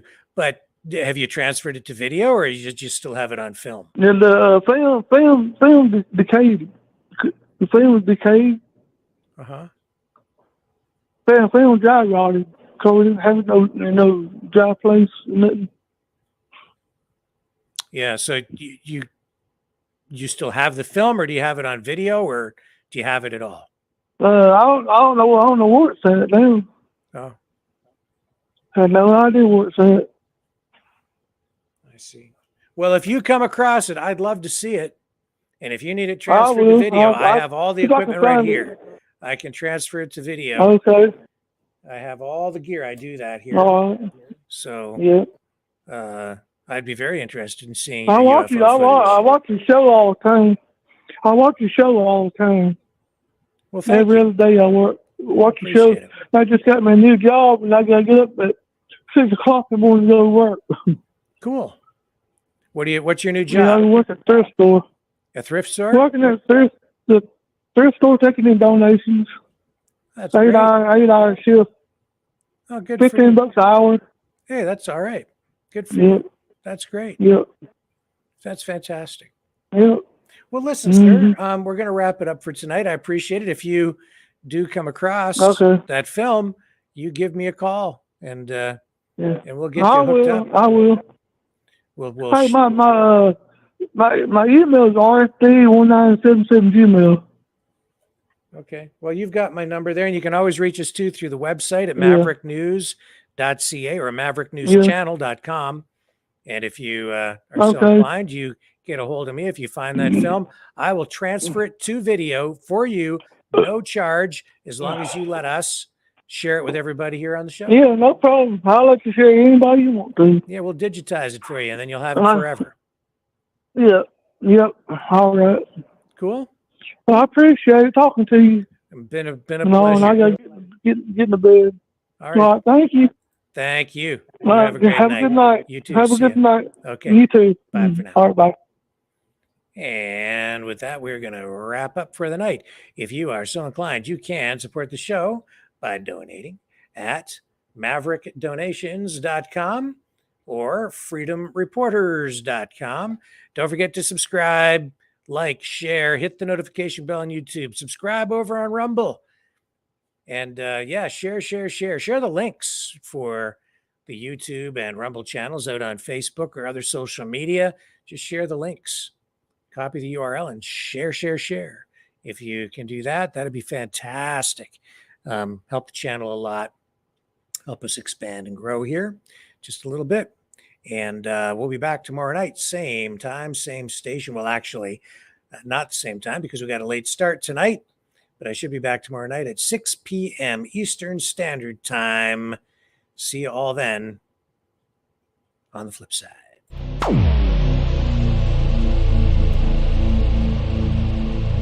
This has been a Maverick Multimedia Productions.